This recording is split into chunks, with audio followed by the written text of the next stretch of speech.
never thought I'd find evidence of my sister's betrayal while cleaning out Dad's study. But there it was, tucked between old tax returns and forgotten birthday cards. A letter that would shatter everything I thought I knew about my family.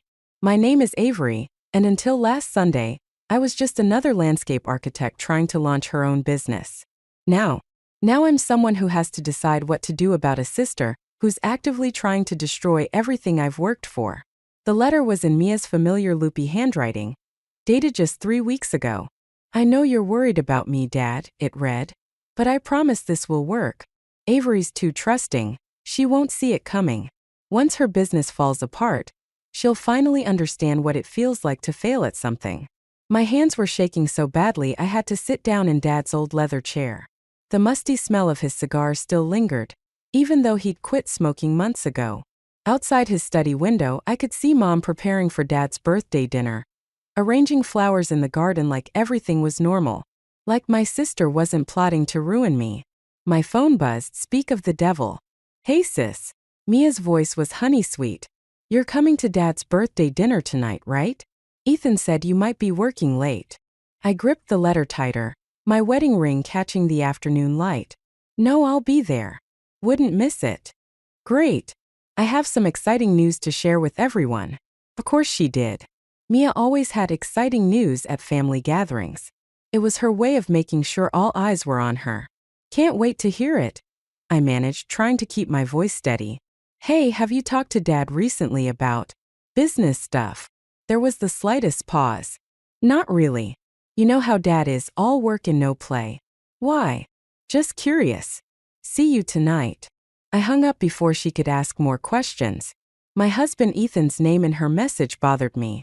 They'd been talking about my work schedule. Jamie, my best friend since college, called while I was still sitting in Dad's study. "You okay?" she asked. "You sound off." "I found something concerning. Can you meet for coffee tomorrow? I need your perspective on this." "Of course. Is it about the business launch?" I looked down at the letter again. "Sort of. It's about Mia. And possibly Ethan." "Oh boy," Jamie sighed. "What's your sister done now?" "I'm not sure yet. But I need to get through Dad's birthday dinner first. Everyone will be there, acting like one big happy family. Want me to create an emergency and call you out of it?" I almost said yes, but running away wouldn't solve anything. "No, I need to see how they act. Especially Mia and Ethan. Something's not right." After hanging up, I carefully refolded the letter and slipped it into my purse. Through the window, I could see cars starting to arrive. Mia's red sports car pulled up first, always early when she had exciting news to share. I watched her step out, all designer clothes and perfect hair, air-kissing Mom in the garden. She was already commanding attention, gesturing animatedly about something while Mom nodded along, completely enchanted. Just like always, Ethan's car pulled in next. He got out and immediately went to hug Mia, their greeting looking a little too familiar for my comfort. They shared a quick look before separating, the kind of look that made my stomach turn. I stood up, straightening my clothes and taking a deep breath. Time to go downstairs and play my part in this family charade. But this time I'd be watching. Really watching. Because now I knew, the sister who'd always claimed to be my biggest supporter was actually plotting my downfall. And somehow my husband was involved. The question was, how far would they go? And more importantly, what was I going to do about it? Dad's birthday dinner was a masterclass in fake smiles and hidden daggers. I kept the letter burning a hole in my purse while Mia commanded center stage, announcing her exciting news. She was starting her own event planning business. And guess who's already signed up as my first major client? Mia beamed, reaching for her wine glass. The Hendersons. You know, the family who owns that gorgeous estate where Avery's doing the landscaping. My fork clattered against my plate. The Hendersons were my biggest potential clients, the ones who could make or break my new business. I hadn't even finished presenting my final design proposal to them yet. "That's wonderful," I managed, feeling Ethan's hand squeeze my knee under the table. Was it meant to be reassuring or warning? "Oh honey," Mom gushed. "Two successful daughters in complementary businesses. You girls could work together." Mia's smile didn't quite reach her eyes. "Actually, I already suggested that to the Hendersons. They're thinking of going in a different direction with their landscaping. Something more modern. Dad looked up from his plate. Avery's designs are plenty modern. Of course they are. Mia backpedaled smoothly. I just meant they're considering all their options. You understand, right, sis? It's just business. Just business. Like the letter in my purse was just paper. Speaking of business, I said, watching her carefully, I was organizing Dad's study earlier and found some interesting correspondence. Mia's smile flickered for just a second. Oh? Anything about me? Actually, I started, but Ethan suddenly stood up, drawing everyone's attention. Before we get into business talk, I'd like to propose a toast to George, he announced, raising his glass. To the man who welcomed me into this amazing family. I watched Mia during his speech. She was staring at her plate, her fingers nervously shredding her napkin. When she looked up, our eyes met, and for a moment, I saw something I hadn't expected: fear. After dinner, I cornered her in the kitchen while she was helping with dishes by reorganizing Mom's wine glasses. The Hendersons were my clients first, I said quietly. Were they? I don't see any contracts. She arranged the glasses with precise movements. Maybe if you spent less time organizing Dad's study and more time closing deals. I found your letter, Mia. The wine glass in her hand trembled slightly. What letter? The one where you told Dad how you're planning to destroy my business. Want me to read it to everyone? She set the glass down carefully. You always do this, Avery. Turn everything into some kind of competition. I'm finally doing something successful with my life, and you can't stand it. That's not. Mom! Mia called out, her voice cracking. Avery's threatening me because I got a client she wanted. Mom rushed in, finding Mia with tears in her eyes. Perfect. Glistening tears that hadn't smudged her mascara. Avery Thompson, Mom scolded. I raised you better than this. Your sister is trying to build something of her own. Why can't you support her? But she... I stopped, realizing how it would sound. I'm the responsible one, the steady one. Mia's the free spirit everyone needs to protect and encourage. Nothing had changed since we were kids. I think you should apologize to your sister, Mom said firmly. Over Mom's shoulder, Mia's tears vanished, replaced by a small, triumphant smile. You're right, I said, my voice steady. I'm sorry, Mia. I shouldn't have jumped to conclusions about that letter. Mia's smile faltered. What letter? The one I'll be showing Dad tomorrow. Sleep well, sis. I left them in the kitchen, passing Ethan in the hallway. He reached for my arm, but I pulled away. We need to talk, he said quietly. Yes, we do. I met his eyes. About why you've been discussing my work schedule with my sister. He opened his mouth to respond, but Dad called him into the living room. As he walked away, I saw him pull out his phone and type something quickly. In my car, my phone buzzed with a text from Mia. Don't make this worse than it needs to be. I started the engine, my hand steady on the wheel. Tomorrow I'd meet Jamie for coffee and figure out exactly how deep this betrayal went. But tonight I had some research to do about the Hendersons, and about my husband's recent phone records. Jamie set her coffee cup down with enough force to make the table rattle. You're not going to believe what I found about your sister. We were sitting in our usual corner of the bean house, away from the morning rush. I'd barely slept, spending most of the night digging through Ethan's phone records while he slept soundly beside me, completely unaware. Hit me, I said, bracing myself. Mia's broke. Like seriously broke. She's got credit card debt in the six figures, and there's a collection agency after her for an unpaid business loan from last year. My stomach dropped. What business loan? For her fashion consulting venture that lasted all of 3 months. Jamie pulled out her tablet, showing me the documents. But here's the kicker, guess who co-signed that loan? Please don't say. Ethan. Your husband co-signed a $100,000 loan for your sister 6 months ago. The coffee turned bitter in my mouth. 6 months ago, when Ethan had insisted we delay buying the commercial property I wanted for my landscape design business, claiming the market wasn't right. My phone buzzed, Mrs. Henderson's name flashing on the screen. I answered, trying to keep my voice steady.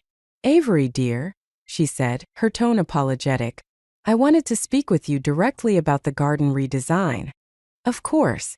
I'm finalizing the proposals now. That's just it. Your sister showed us some remarkable concepts yesterday. She suggested integrating the garden design with her event planning services, offering us a complete package deal. My free hand clenched around my coffee cup. Mrs. Henderson, I should mention that Mia has no experience in landscape architecture. Oh, she mentioned that. But she's bringing in someone from Carson and Reed Landscaping as her partner. They're very well established. Carson and Reed, my former employers. The same company where Ethan still consulted part-time. After the call ended, Jamie reached across the table and grabbed my hand. Avery, breathe. They're working together, I said, the pieces finally clicking. Ethan's been feeding Mia information about my clients, my designs, everything. That's why he insisted on handling all our business contacts. There's more, Jamie said quietly. I found some interesting deposits in Mia's bank records. Regular payments from a shell company. Guess who owns it? Before she could answer, my phone lit up with a text from Ethan. Where are you? We need to talk about the Henderson project. Another message followed immediately, this one from Mia. Got a minute? I have a business proposition for you. They're panicking, Jamie observed. You've got them worried. I stood up, gathering my things. I need to go to the office. The Henderson designs are on my work computer, and I need to secure them before your husband can access them? Jamie finished. I'll drive. You're shaking too much. We arrived at my small office suite 15 minutes later. But something was wrong. The door was already unlocked. Inside, Mia sat at my desk, her perfectly manicured fingers flying over my keyboard. She looked up, startled, but quickly recovered with a practiced smile. Oh good, you're here. I was just leaving you a note. She stood smoothly, but I saw her slip a USB drive into her pocket. Step away from my computer, Mia. Don't be dramatic. I'm trying to help you. She moved toward the door, but Jamie blocked her path.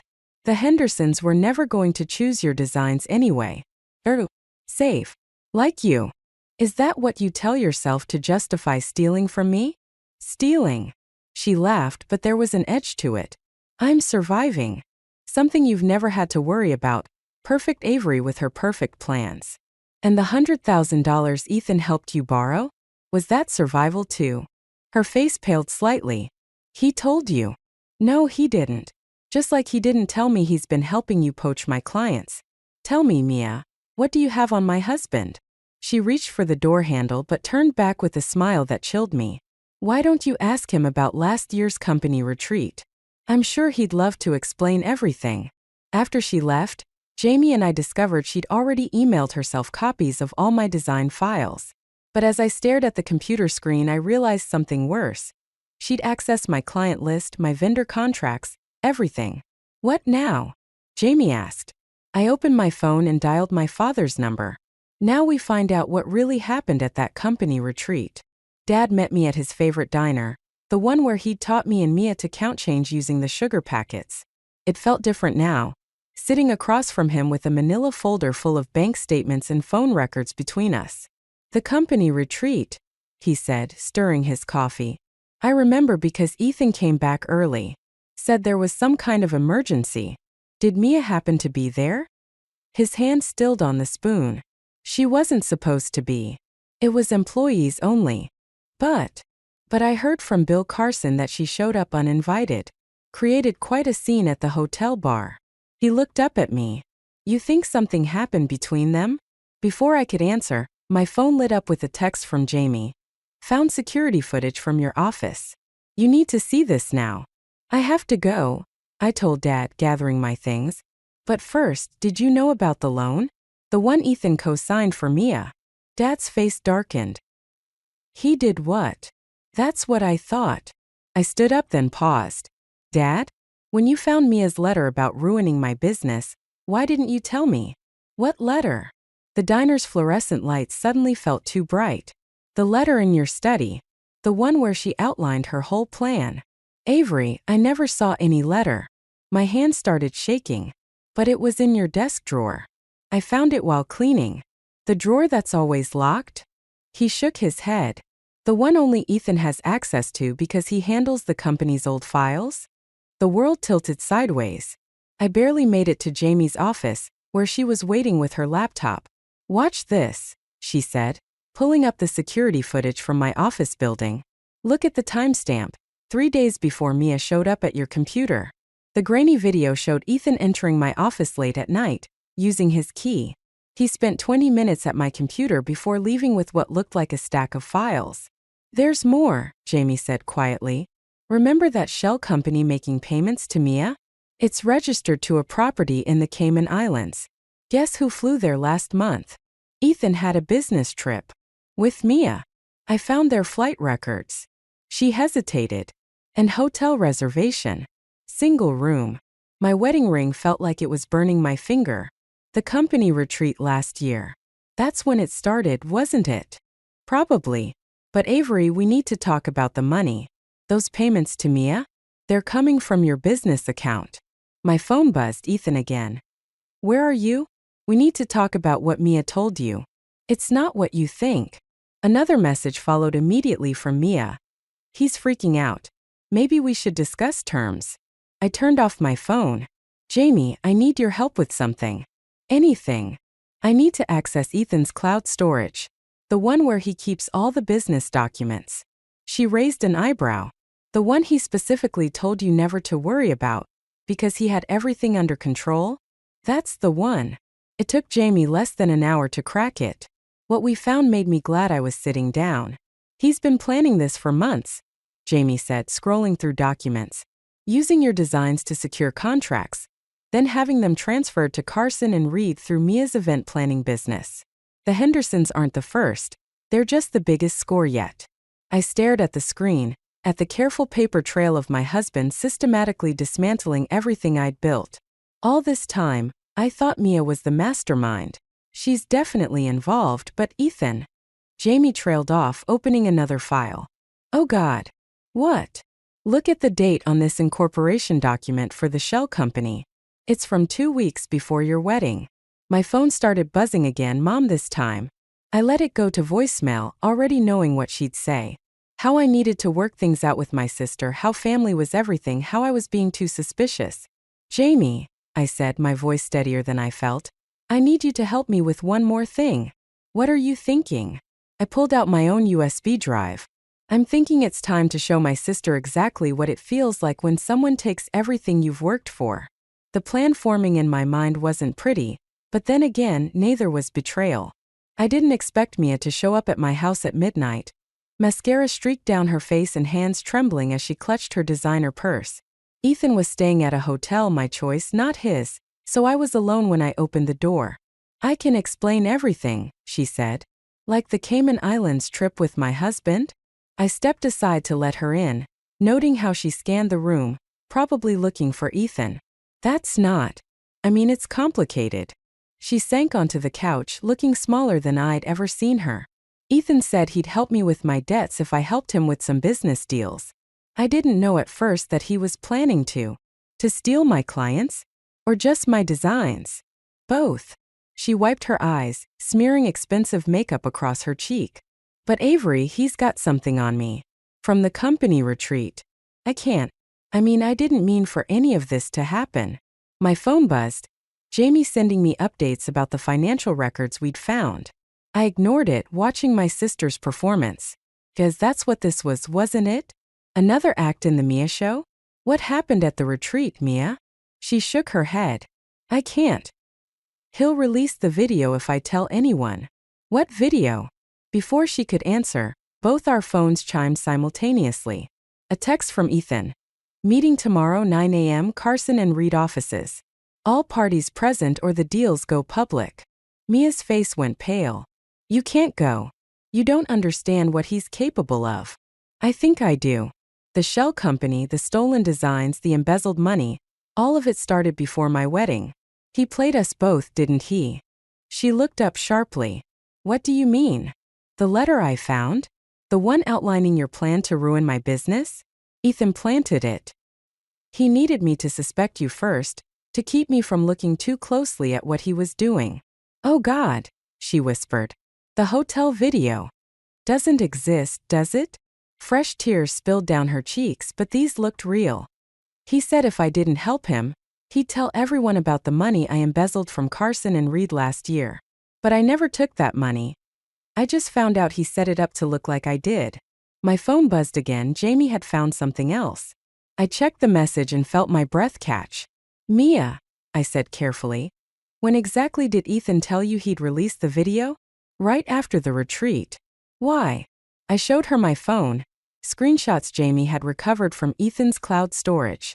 Documents showing he'd been siphoning money from Carson and Reed for years, carefully structuring it to look like multiple employees were responsible, including Mia. He's been setting this up since before he met me, I said, using both of us against each other while he stripped everything bare. Mia's hands were shaking so badly she could barely hold the phone. The Hendersons' contract. He made me think I was helping him save your business, that you were the one stealing designs. I'm so stupid. We both were. I took the phone back, scrolling through more documents. But tomorrow at 9 we have a chance to fix that. How? He's got everything documented to frame us both. I smiled, thinking about the USB drive Jamie and I had prepared. Not everything. Remember when we were kids, and you used to create elaborate stories to get us out of trouble? You mean when I'd confess to something bigger to distract Mom and Dad from what we actually did? A spark of the old Mia showed through her tears. What are you thinking? I'm thinking it's time for the Thompson sisters to give one hell of a performance. I pulled out my laptop. But first, we need to talk about exactly what happened at that company retreat, and why Ethan really came home early. Mia's smile turned sharp, matching mine. Where should I start? Start with the real reason you showed up at the hotel bar that night. And Mia. I met her eyes. This time, no lies between us. She nodded, straightening her shoulders. It all started when I overheard Ethan on the phone, talking about a merger that would put you out of business. The Carson and Reed conference room felt like a trap the moment I walked in. Ethan sat at the head of the table, looking perfectly composed in his expensive suit. Bill Carson stood by the window, frowning at documents spread across his desk. Mia was already there, wearing the same clothes from last night, her usual polish cracking around the edges. Glad you could join us, Ethan said, sliding a folder toward me. These are the new terms. I didn't touch it. Terms for what? Your graceful exit from the industry. His smile didn't reach his eyes. Unless you prefer we discuss your sister's creative accounting, or your own theft of proprietary designs? My designs, I corrected.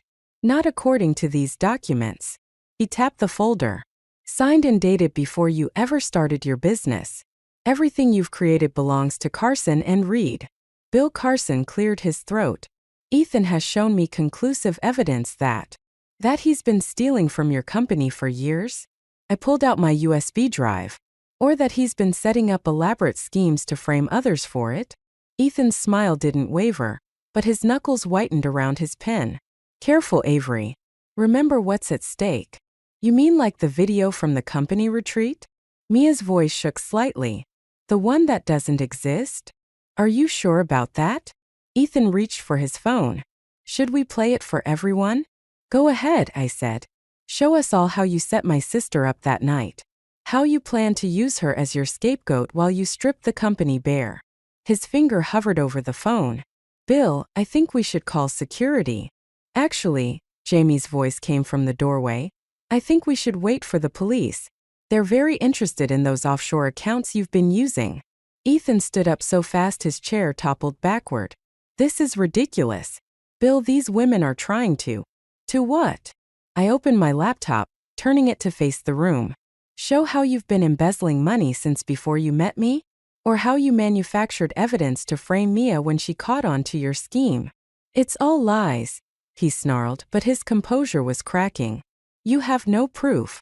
Actually, Bill Carson said quietly, we do. He pulled out another set of documents, ones I recognized from Jamie's late-night digging. The board has been investigating discrepancies for months. We just needed to know who to watch. Ethan's face went blank.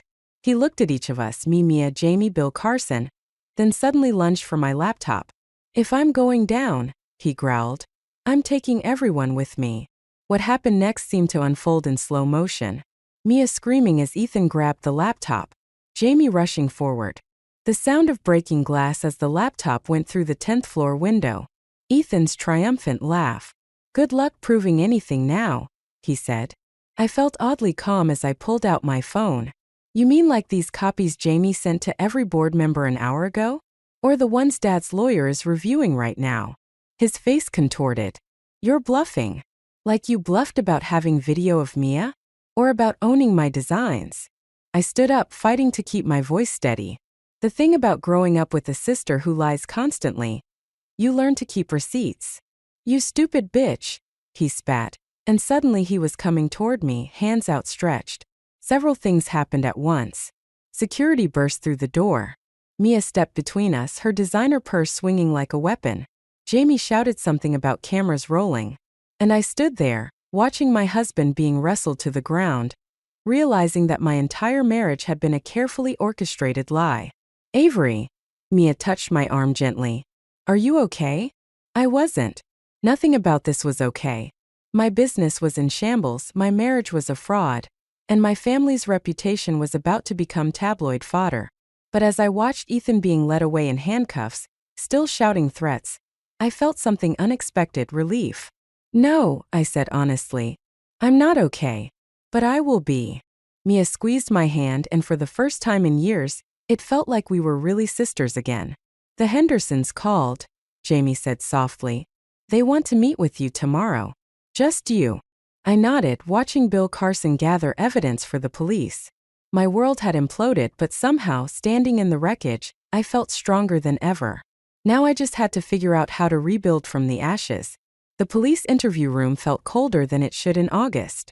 Ethan sat across from me, still wearing his expensive suit, though now it looked rumpled after a night in holding. This wasn't how I'd imagined spending my first day as a divorced woman. 5 minutes, the detective said, closing the door behind him. Ethan leaned forward, his charm switched on like a light. Avery, we can still fix this. The board doesn't have to press charges. We could start over. I placed a folder on the table. Like you started over with those other companies before Carson and Reed? His smile faltered. What are you talking about? Jamie's good at digging, Ethan. Really good. 3 companies in 5 years, each one with mysterious financial troubles right after you left. Each time someone else took the fall. You can't prove any of that. Actually, we can. Your old victims are very interested in testifying.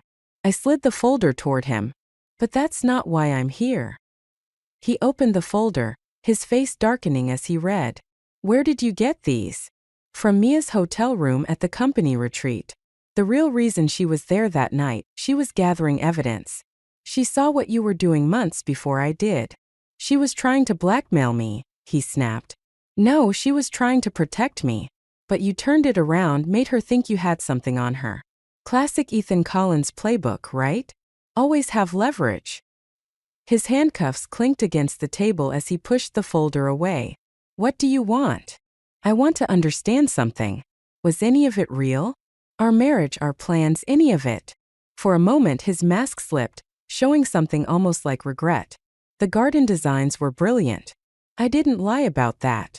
Just about everything else. Business is business, Avery. Nothing personal. I stood up, smoothing my skirt. That's where you're wrong. It was always personal. That's why you'll never understand why you failed. Failed? He laughed harshly. I had everything perfect until your sister grew a conscience. No, you had everything perfect until you underestimated what sisters are capable of. I reached for the door. By the way, the Hendersons loved my new designs. The ones you never saw, because I kept them at Jamie's house. You're making a mistake, he called as I opened the door. I still have friends who can. Who can what? End up in here with you. Mia's voice came from the hallway.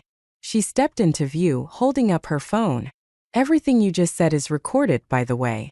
Want to threaten us again? Ethan's face contorted with rage. You little. That's enough, the detective interrupted, moving between us. As we walked away, Mia grabbed my hand. Are you okay? Getting there. I squeezed her hand back. Thank you for trying to warn me, even when I didn't want to listen. Thank you for believing me when it mattered. She stopped, turning to face me. Avery, about everything else, the competition, the jealousy, making Mom and Dad always take my side. We don't have to do this now. Yes, we do. Her eyes filled with tears. I was so busy being jealous of your success that I almost let him destroy you. I need you to know. I know, I said softly. And we'll figure it out. One day at a time. Outside the police station, Jamie was waiting with coffee and a stack of new client contracts. Ready to get back to work? I looked at the contracts, then at my sister. Actually, I was thinking about a partnership. Someone to handle the event planning side of the business, work with clients directly. Mia's eyes widened. Are you serious? On one condition, no more lies. About anything. She nodded solemnly, then broke into a real smile. Not her usual practice charm, but something genuine. Deal. As we walked to the car, I felt lighter than I had in months. Ethan had tried to tear us apart, but instead he'd given us something we'd lost years ago. The chance to be sisters again. So, Jamie said, scrolling through her phone, who wants to help me delete Ethan from all the wedding photos? Mia and I looked at each other and started laughing. Sometimes the best revenge isn't about getting even. It's about moving forward, stronger than before. 6 months after Ethan's conviction, I stood in the Hendersons' completed garden, watching guests marvel at the integration of landscape and event space. Mia fluttered between groups, handling the grand opening with her usual charm, but something was different now. Her smile reached her eyes. It's beautiful, Mom said, appearing beside me. Both the garden and your sister's work. I nodded, noting how the evening light caught the water features we'd designed together. She's good at what she does. Always was. I'm sorry I didn't see what was happening. Mom touched my arm. With Ethan, with everything. I was so busy trying to protect Mia that I missed who really needed protection. We all missed it, Mom. That was his specialty. Across the garden, Jamie was showing Dad something on her tablet. Probably the latest financials. Our business had grown faster than expected, partly thanks to the publicity from Ethan's trial, partly because Mia and I made a surprisingly good team. Mrs. Collins? A server approached with a letter. This was left for you at the entrance. It's Thompson now. I corrected automatically, taking the envelope. I recognized Ethan's handwriting immediately. Want me to throw it away? Mia asked, materializing at my side. I considered it, then shook my head. No. I need to know. The letter was short. I underestimated you both. The garden in the prison yard is dead. But I think about your designs every day. Some things are beautiful even when they're dangerous. Trying to get the last word. Mia scoffed, reading over my shoulder. Classic Ethan. It doesn't matter anymore. I folded the letter and handed it to Jamie, who joined us. Add it to the file? She tucked it away with a nod. We kept everything now, every document, every message. Not out of fear or revenge, but because we'd learned the hard way that truth needs protection. Speaking of files, Mia said hesitantly, there's something I need to show you. She led me to a quiet corner of the garden, pulling out her phone. Remember how we couldn't figure out where Ethan got his initial capital? Jamie found this yesterday. The document on her screen showed a familiar name, our grandmother's trust fund, which had mysteriously dried up years ago. The fund I'd been too busy to investigate when Mia was named sole beneficiary. He helped me steal it, Mia whispered. Before he even met you. I didn't understand what he was doing then, but it was always your money too. I stared at the screen, feeling the weight of years of resentment and competition shifting into something else. Keep it, I said finally. Avery, no. We need to make this right. We are making it right. I gestured at the garden around us. Every project, every client, every time we choose honesty over easy answers. That's how we make it right. She hugged me suddenly, fiercely. When did you get so wise? Probably around the time you got so honest. Later, as the party wound down, I found myself back in the center of the garden. The night-blooming flowers were opening, their fragrance mixing with the sound of falling water. Ready to go? Jamie asked, car keys in hand. Almost. I looked around at what we'd built, not just the garden but everything else. The business, the rebuilt relationships, the trust that grew back slowly, like plants after a hard winter. You know, Mia said, joining us, we got another offer today. That big resort on the coast. I saw the email. And I smiled, remembering the letter in Dad's study that had started everything. How easily suspicion had bloomed, how quickly trust had withered. And I think we should look at it together. All of us. Jamie raised her eyebrows. Even after everything? Especially after everything. I touched one of the night-blooming flowers, watching it unfold. Some things grow better in the dark, but they still need light to survive. We walked out together, leaving the garden to its evening transformation. Tomorrow would bring new challenges, new projects, new chances to choose trust over fear. But tonight, in this garden we'd built from the ashes of betrayal, everything was blooming exactly as it should.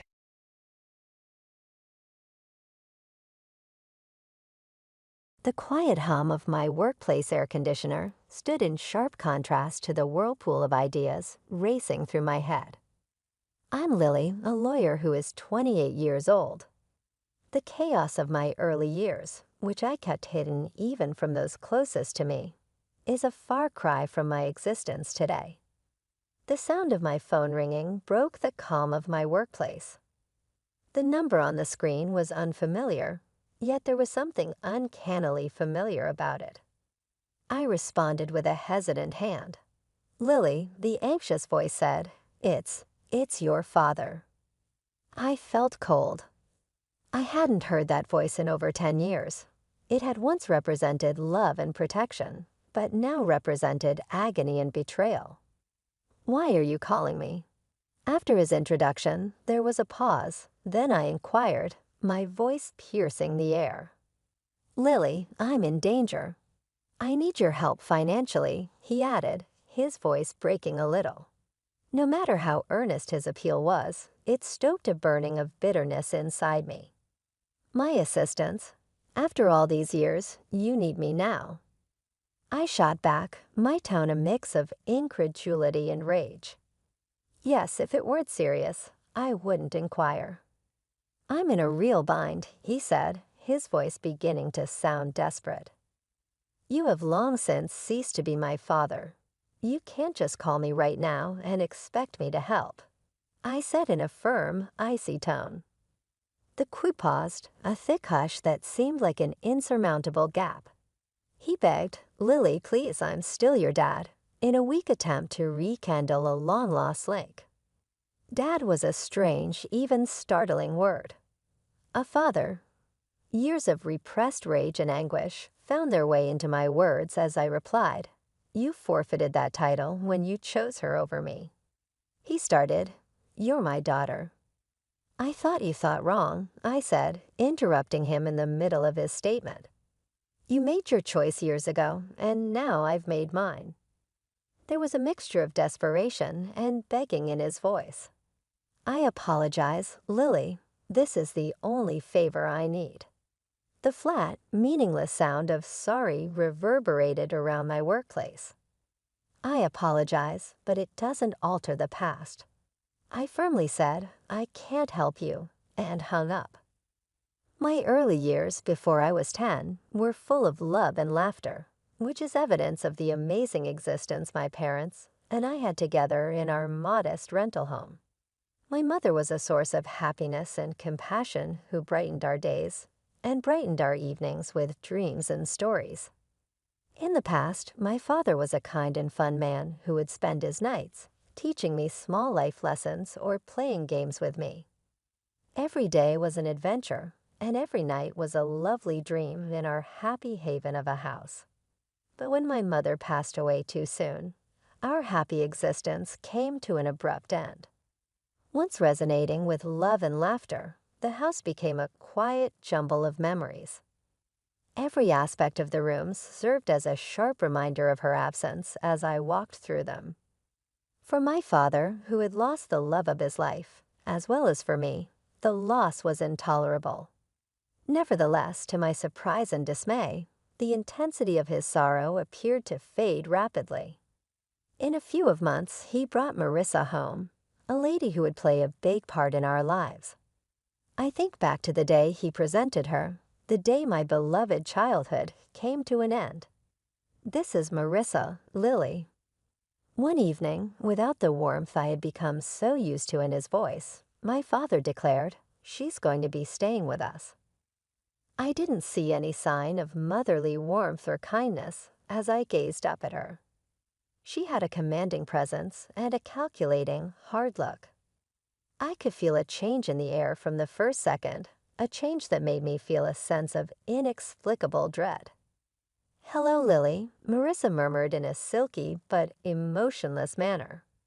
Instead of being consoling, her grin appeared to conceal something evil. The home seemed different in the days that followed, as though her presence was making the walls tremble. A persistent uneasiness seemed to take the place of the happy recollections of the past, permeating every nook and cranny. Every glance and every action Marissa made appeared to be tinged with an unsayed hostility. I recall trying to discover anything good or redeeming about her. She was obviously here to create a new story, one in which I was an unwanted character, rather than to replace the vacuum left by my mother. I couldn't shake the feeling that something sinister was about to happen as I watched her go about our house, which used to seem secure and joyful. Her eyes, which appeared to conceal more than they showed, gave me a bad feeling about the future. I was unable to wake up from the nightmare that was the days after Marissa's arrival. My mother's laughter and affection had previously filled the house, but now it seemed chilly and unwelcoming. Everything was clouded by Marissa's presence, making even the most basic daily tasks difficult. One morning, as I sat down for breakfast, I noticed my food tasted unusually salty. "Marissa, did you put too much salt in this?" I asked, my voice hesitant. "Oh, did I? It must have been a mistake. Just eat it, Lily." "Don't be so picky," she replied, her tone dismissive, almost mocking. The incidents grew more frequent and spiteful. I remember finding my clothes ruined after laundry. "Marissa, my clothes are all faded. What happened?"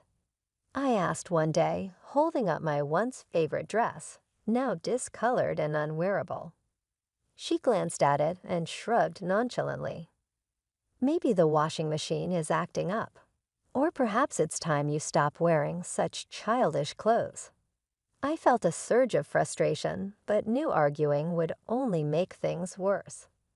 Feeling helpless, I turned to my father, hoping he would see through her facade. "Dad, Marissa is ruining my things.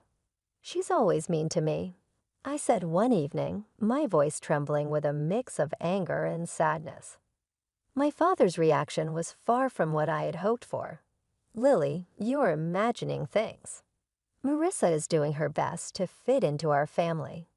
Stop causing trouble," he said sternly, his words cutting deep. "But Dad, it's the truth." I protested, but he wouldn't listen. "That's enough, Lily."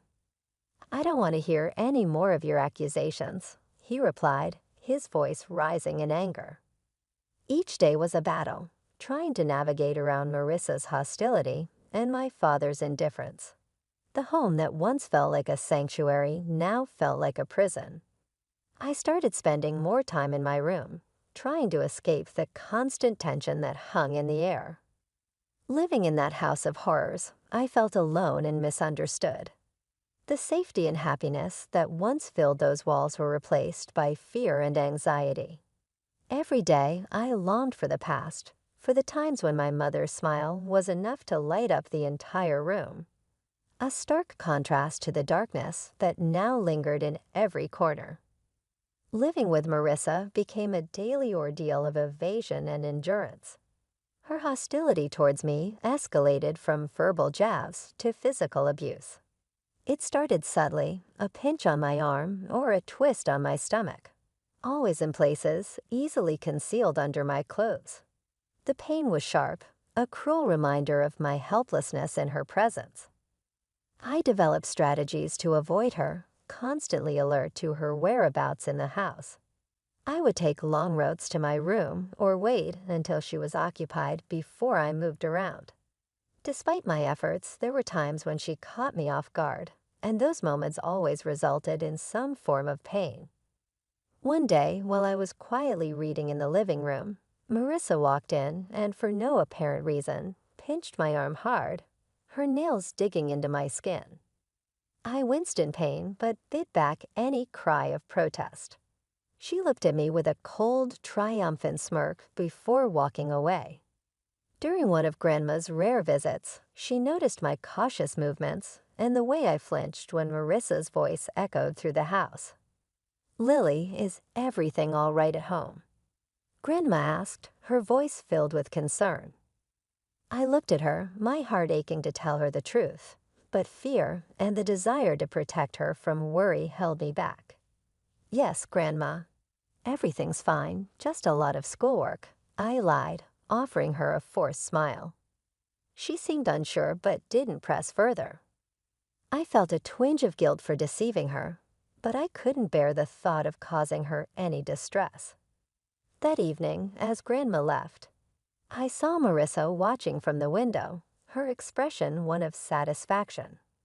It was as if she relished the fact that she had control over me, that she could hurt me and get away with it. Her triumphant look was a clear message that she was the one in power, and I was just a helpless player in her twisted game. I retreated to my room, feeling trapped in a cycle of abuse and silence. The physical pain from Marissa's pinches and twists was bearable compared to the emotional turmoil I felt. School was my sanctuary, a place where I could briefly escape the misery of my home life. But even there, the shadows of my struggles at home began to seep through. My teacher, Mrs. Thompson, a kind-hearted woman who always encouraged her students, started to notice changes in me. One day, as I was handing in my homework, she gently grabbed my wrist, her eyes drawn to the bruises on my arm. "Lily, what happened here?" "These look like bruises," she said, her voice laced with concern. I quickly pulled my arm back, covering the bruises with my sleeve. "It's nothing, Mrs. Thompson." I fell while playing," I lied, avoiding her gaze. Mrs. Thompson didn't look convinced. "Lily, if there is something wrong, or if someone is hurting you, you can tell me." "It's important to speak out," she urged, her eyes searching mine for the truth. I wanted to confide in her, to tell her everything about Marissa, and how I lived in constant fear, but the words wouldn't come. Instead, I forced a smile. "Really, Mrs. Thompson, I'm fine. It was just a silly accident." She gave me a long, thoughtful look, then nodded slowly. "All right, Lily. But remember, my door is always open." "You're not alone," she said, giving me a reassuring smile. I nodded, feeling a lump form in my throat. Her kindness made it all the more difficult to maintain the facade that everything was all right. As I walked home that day, Mrs. Thompson's words echoed in my mind. I felt a mix of gratitude for her concern and a deep sense of loneliness from carrying my burdens alone. The thought of revealing the truth about my life at home was terrifying. I feared the consequences, what Marissa might do if she found out I had told someone. That night at dinner, I was quiet, lost in thought about Mrs. Thompson's offer to help.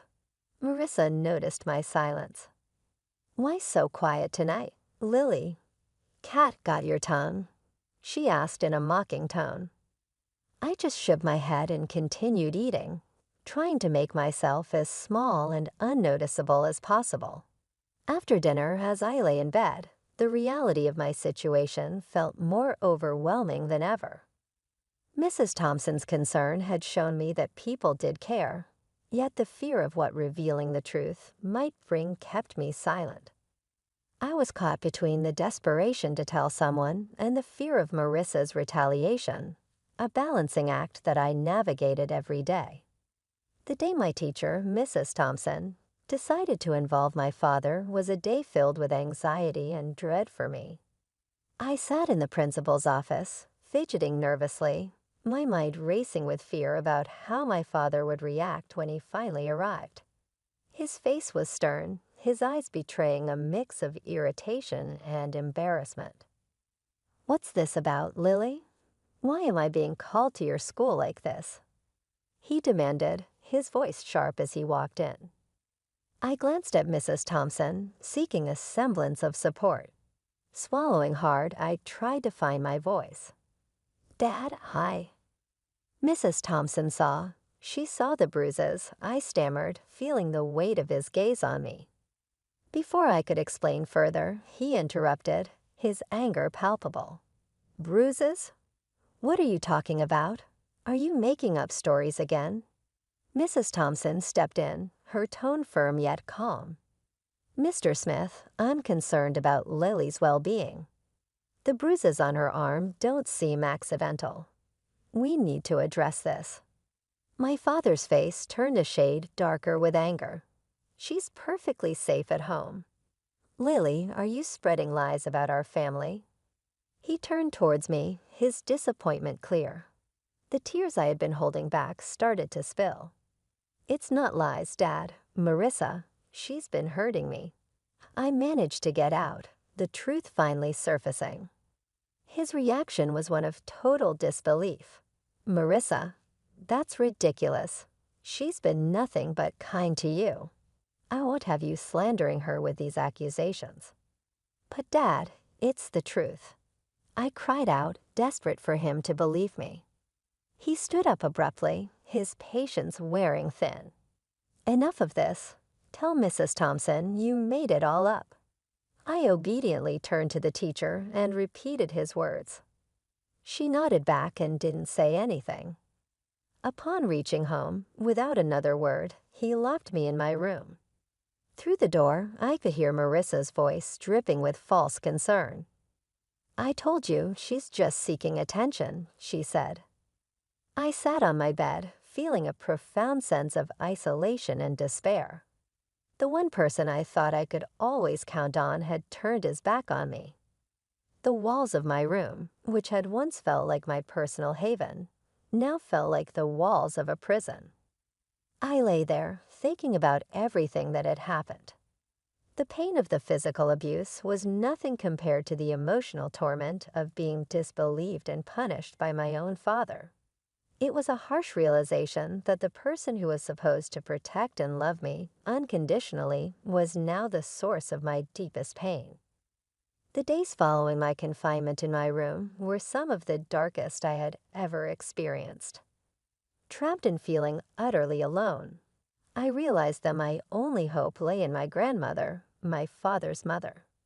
She was a kind and loving woman who had always shown me affection, but I had never dared to burden her with my troubles at home. One evening, when I was sure Marissa and my father were occupied, I mustered the courage to call my grandmother. My hands were shaking as I dialed her number. "Hello." Her familiar, warm voice came through the phone. "Grandma, it's me, Lily," I said, trying to keep my voice steady. "Lily, my dear, how are you?" she asked, her tone filled with genuine care. Tears welled up in my eyes as I replied, "Grandma, I need help.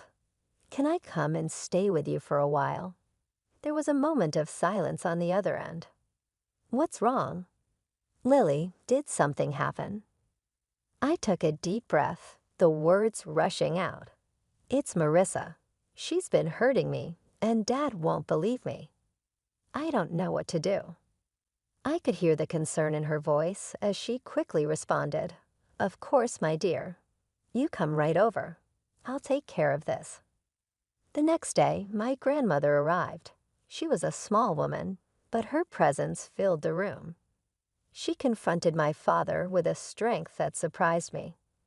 "John, I'm taking Lily with me." "She's not safe here," she declared firmly. My father, taken aback, tried to protest. "Mom, you can't just take her. She's my daughter." "Your daughter, whom you failed to protect," she countered sharply. "I won't stand by and watch her suffer."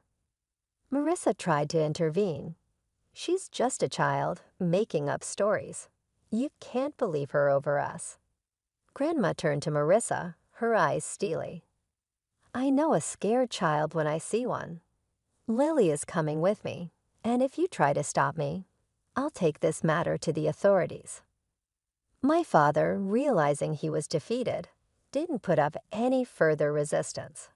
As I gathered my things, I saw Marissa's expression change from defiant to defeated.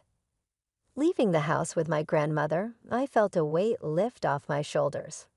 For the first time in months, I felt safe. The car ride to Grandma's was quiet, but her presence was comforting. Once we arrived, she turned to me and said, "You're safe now, Lily. You don't have to worry anymore." In my grandmother's house, I found the love and security that had been missing in my life. It was a haven where I could heal and regain my strength. The contrast between her nurturing home and the coldness of my father's house was stark. For the first time in a long while, I felt like I could breathe again, free from the fear and anxiety that had plagued me. Years had passed since I left my father's house to live with my grandmother.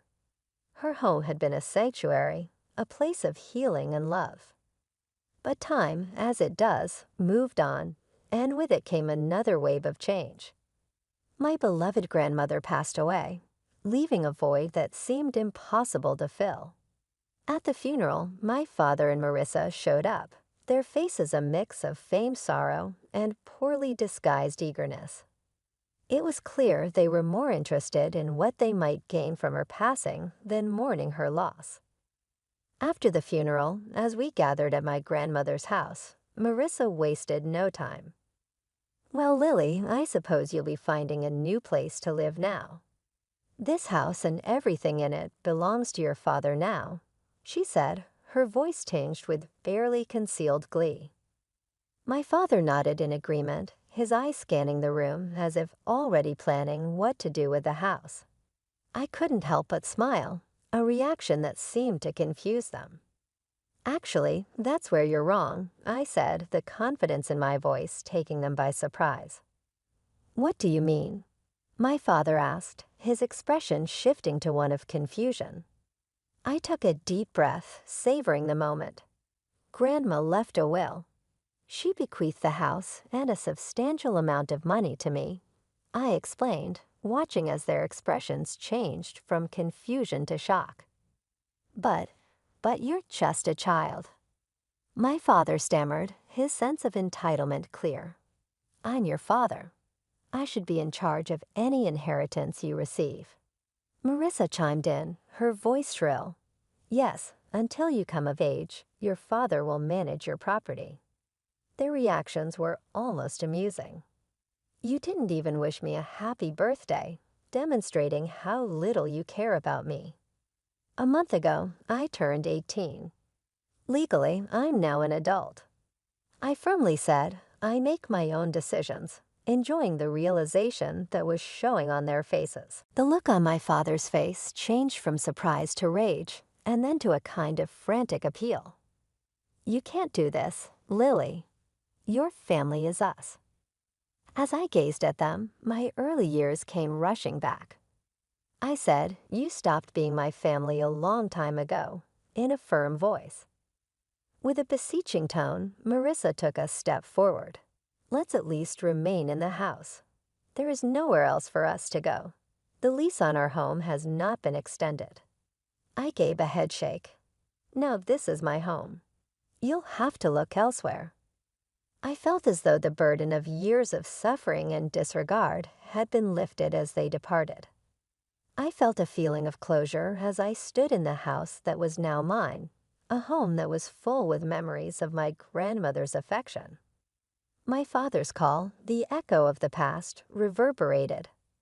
I was experiencing a range of feelings as I sat there with my phone in hand, including betrayal, indignation, and a sense of unfairness.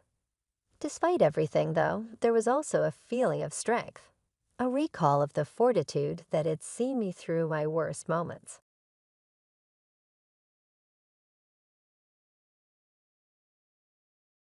My name is Caroline. Most people just call me Liz or Lizzie. Some people even call me Betty, although I've never liked that name.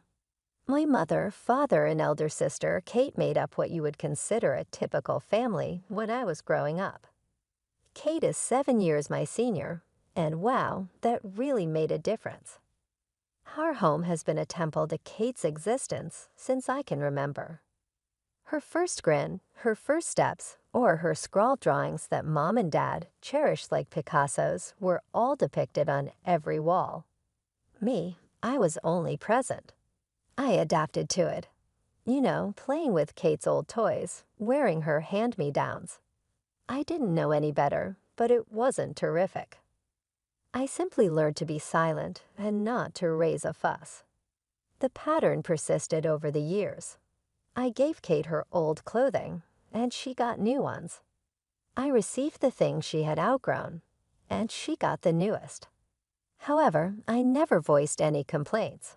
I simply was. High school came and went.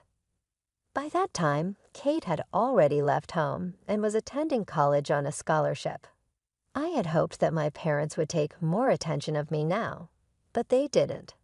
It was all about Kate's future, her new boyfriend, and her college experiences. The major announcement followed. One Sunday afternoon, Kate came bursting into the home, beaming and excited. She exclaimed, "Mom, Dad, I'm getting married." It would seem as though she had just declared that she had cured cancer or something. Dad began cheering and yelling, and Mom started crying. I pondered whether anyone had recalled my presence in the room while I sat there. Kate's eyes gleamed as she faced me. "Lizzie, you'll be my bridesmaid, right?" I forced a grin as I nodded. "Yes, Kate. Congratulations." I crept out of the room as they all hugged, sobbed, and laughed. Nobody took attention. They didn't. The magnitude of Kate's wedding exceeded everyone's expectations. I heard my parents conversing quietly in the kitchen one evening. Dad added, "We'll have to take out a loan," in a stressed tone. Mom let out a sigh. "I understand, but this is Kate's special day. We must not disappoint her." A knot started to grow in my gut. In order to pay for Kate's wedding, they were incurring debt. Though I knew better, I wanted to say something to emphasize how absurd this was. It didn't really matter what I thought in this house. The wedding was an extravagant event. Our parents smiled proudly at Kate's princess-like appearance. As usual, I felt invisible as I stood there in my bridesmaid dress. Following the honeymoon, Kate revealed yet another shocking revelation. She said, "I've decided to be a housewife at Sunday supper. Jack makes enough for both of us." Dad and Mom looked at each other. Despite their forced grins, I could see the fear in their eyes. The mother remarked, "That's wonderful, sweetheart, if that's what makes you happy." I felt like screaming. She wasn't even going to work now that they had taken out a debt for her wedding. However, I remained silent and pushed my food around my plate. Kate soon became pregnant, and she had twins, no less. Our folks went completely crazy. Twins. Dad shook his head in amazement as he continued. "Can you believe it?" I was able to believe it. I also couldn't believe what happened next. One evening, Mom said, "We ought to assist them in purchasing a home. They'll need the space with 2 babies on the way." Dad gave a nod. "We may contribute to a home down payment. That pleasant location is not far away." I was unable to remain silent any longer. "Are you serious?" I spoke without thinking. "You're already in debt from the wedding, and now you want to buy them a house." Both of them gave me a look as if they had forgotten I was there. Perhaps they had. "Caroline," Mom stated in a firm tone, "this is what family does. We support one another." A few months later, the twins, 2 adorable little boys, were born. Mom and Dad were ecstatic, swooning over the infants at Kate's new home whenever they had free time. I was attempting to determine my future course of action as I was completing high school. The obvious decision was to go to college, but how would I pay for it? I plucked up the nerve to inquire one evening. "Mom, Dad, I've been looking at colleges." Mom responded, "That's nice, dear," without raising her gaze from the twins' picture album she was organizing. I was wondering, could you help me with tuition? That glance that stated they'd rather be talking about anything else was shared between them once more. Well, sweetie, Dad said we'd love to help, but with the loan for Kate's wedding and helping with the house, we can cover half. Mom got right in, but you'll need to figure out the rest on your own. It seemed as though someone had hit me in the stomach. All they could accomplish was half, following everything that they had done for Kate. But I realized there was no use in disputing. Okay, I said, my voice small. Thanks. As I walked back to my room, I heard them resume their conversation about the twins' latest accomplishments. I closed my door, leaned against it, and for the first time in years, I let myself cry. I'd managed to get into the local community college, not my dream school, but the only one I could afford. With my parents' measly contribution, to make up the difference, I landed a part-time job at a nearby diner. Let me tell you, waiting tables while trying to keep up with college coursework is no picnic. I dragged myself home most nights, dead on my feet, dreaming of my bed. But even that small comfort was often yanked away from me. It started one Friday evening. I just finished a brutal shift and was looking forward to face-planting into my pillow when I walked in to find Kate in our living room, the twins crawling around her feet. "Oh, Lizzie," she exclaimed. "Thank God you're here. I'm at my wit's end with these two. Mind watching them for a bit? Jack and I haven't had a date night in ages." Before I could even open my mouth, she was out the door, leaving me with two screaming 3-year-olds. "What the hell?" I muttered, staring at my nephews. Don't get me wrong, I love the little terrors, but this wasn't what I signed up for. Mom wandered in from the kitchen. "Your sister is exhausted. This is what family does. Besides, it'll be good practice for when you have your own kids." I wanted to scream. Kids? I was barely keeping my head above water as it was. This became a regular occurrence. Every weekend without fail, Kate would show up, drop off the twins, and disappear.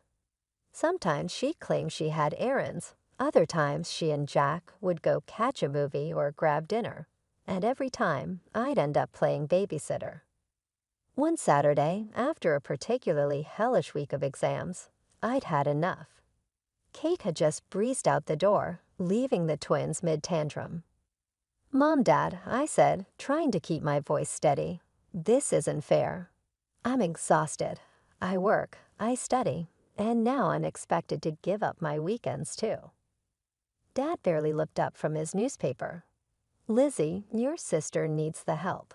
You should be glad to do it." "But what about what I need?" I protested. "I'm running myself ragged here." Mom sighed. "Caroline, don't be selfish. Kate has 2 children to look after. You don't know how hard that is." I gave up. It was clear they weren't going to listen, so I resigned myself to my fate. Classes during the week, work in the evenings, and unpaid babysitting on the weekends. Personal life. Ha, that was a joke. The closest thing I had to a social life was making small talk with customers at the diner. Dates? Forget about it. Between work, study, and the twins, I barely had time to shower, let alone meet someone. I was at my breaking point. The constant juggle of work, school, and forced babysitting had left me drained, both physically and mentally. I needed a break. A real one, away from everything and everyone. So I made a decision. "Mom, Dad," I announced one evening, "I'm taking a few days off, going to the beach." Their reaction surprised me. For once, they actually seemed happy for me. "That's wonderful, Lizzie," Mom exclaimed. "Where are you going?" I told them about the cheap motel I'd found online, right by the ocean. Nothing fancy, but it was all I could afford. Dad nodded approvingly. "Good for you, kiddo. You deserve a break." I almost fell over from shock. Was this really happening? Were they actually acknowledging my needs for once? The day finally came. I packed my bag, hopped on a bus, and felt the weight lifting off my shoulders with every mile that passed. When I finally arrived at the coast, I couldn't believe my luck. The motel was small and a bit run down, but the ocean view was spectacular. I dropped my bag in the room and headed straight for the beach. The salty air filled my lungs, and for the first time in months, I felt like I could breathe. I treated myself to lunch at a cute little seaside cafe, savoring every bite. No screaming kids, no homework, no customers to please. Just me, my thoughts, and the sound of the waves. As the sun started to set, I headed back to the motel, already planning my evening of peaceful solitude. But as I approached my room, I heard familiar voices.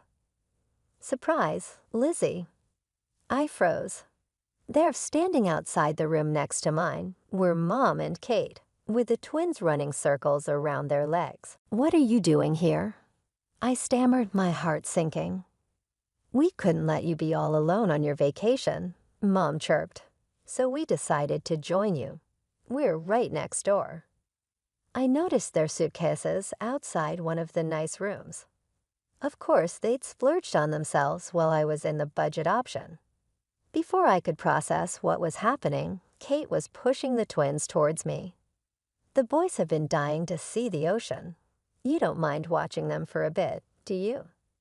"I want to take a walk on the beach, and I need to run to the store," Mom added. "We'll be back soon." Just like that, they were gone, leaving me standing there with two overly excited 3-year-olds tugging at my hands. What followed was the worst vacation of my life. The twins were out of control, tearing around my small room like tornadoes. They ripped the curtains, broke glasses, and somehow managed to clog the toilet with apples. I had to shell out money I didn't have for repairs and to call a plumber. By the end of the weekend, I was more exhausted than I'd ever been. The final straw came when Kate had the audacity to complain about how tired she was from all the traveling. I lost it. The argument that followed was epic. I yelled, Mom cried, Kate sued, and the twins screamed through it all. I packed my bags that night and caught the first bus home in the morning. As I watched the coastline disappear behind me, I felt something shift inside.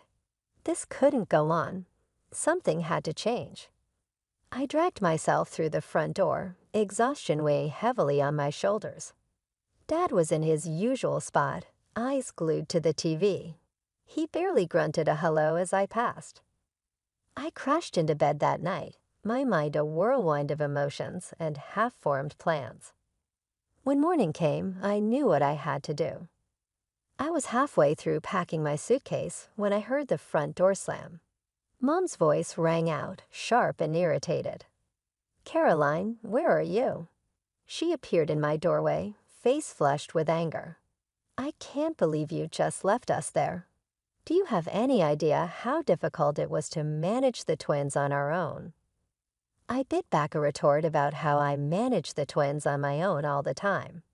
Instead, I just kept packing. Mom's eyes narrowed as she took in the scene. "What are you doing?"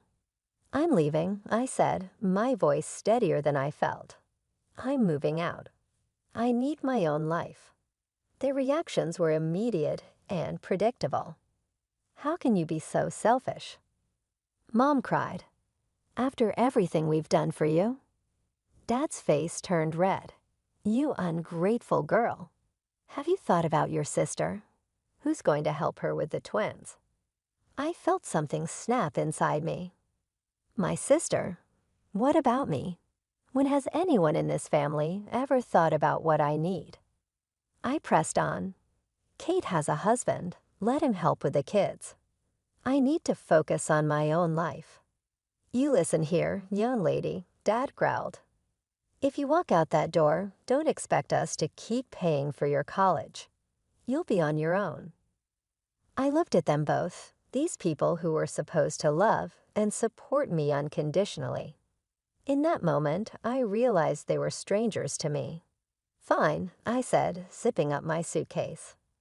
"I'd rather be on my own than live like this. No personal life, no time for myself, just constant demands and screaming kids. I'm done."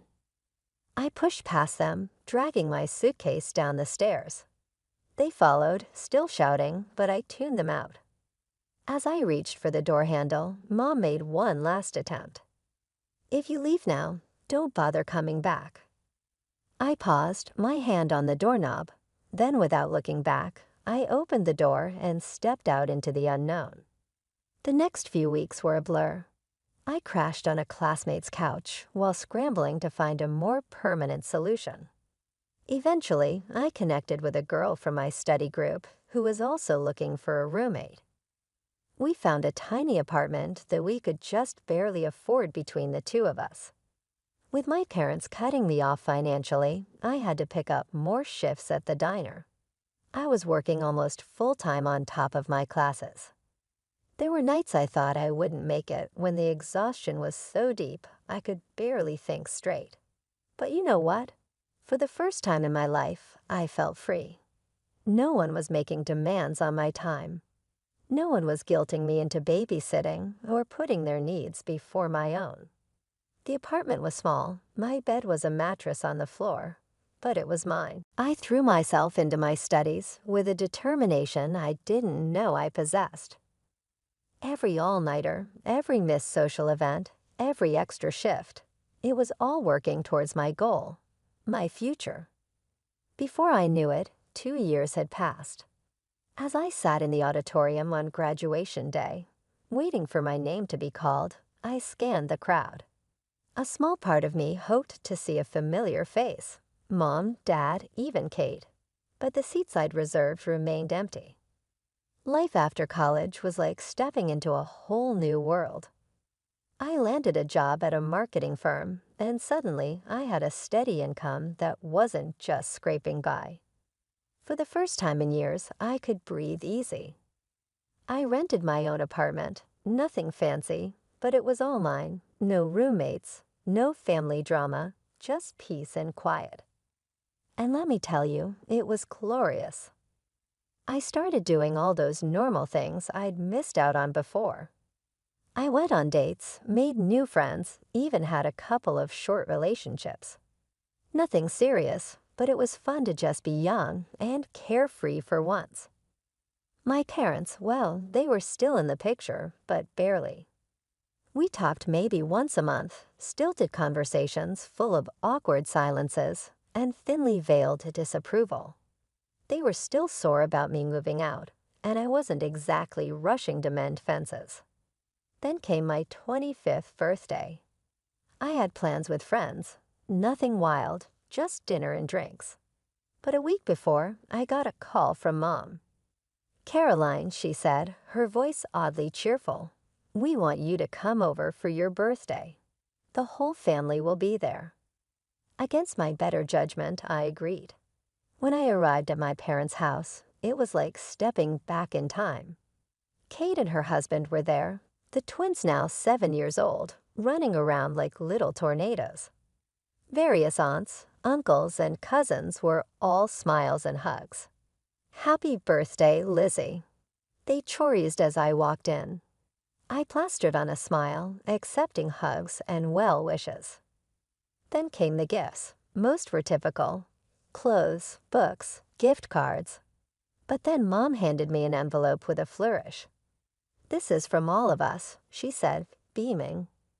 I opened it, my stomach sinking as I saw what was inside: a ticket to a beach resort. "We're all going," Dad announced proudly. "A big family vacation. We've paid for everything." I froze. A family vacation with the twins. It was my ruined beach trip all over again. I opened my mouth to refuse, but Mom squeezed my arm, whispering harshly, "Don't you dare make a scene, not in front of everyone." So I smiled and thanked them, all the while screaming internally. The party wound down. Relatives trickled out, and finally it was just us: me, Mom, Dad, Kate, and her family. That's when I let loose.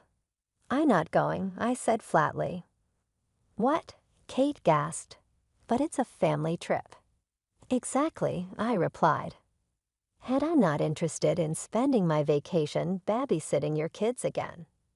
Kate burst into tears. "You don't love us at all, do you?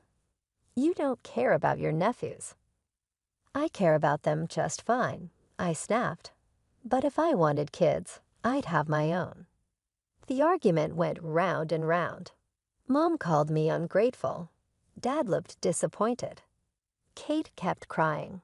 They all tried to guilt me, to pressure me into giving in. "Fine," I said finally, my voice tired. "I'll go."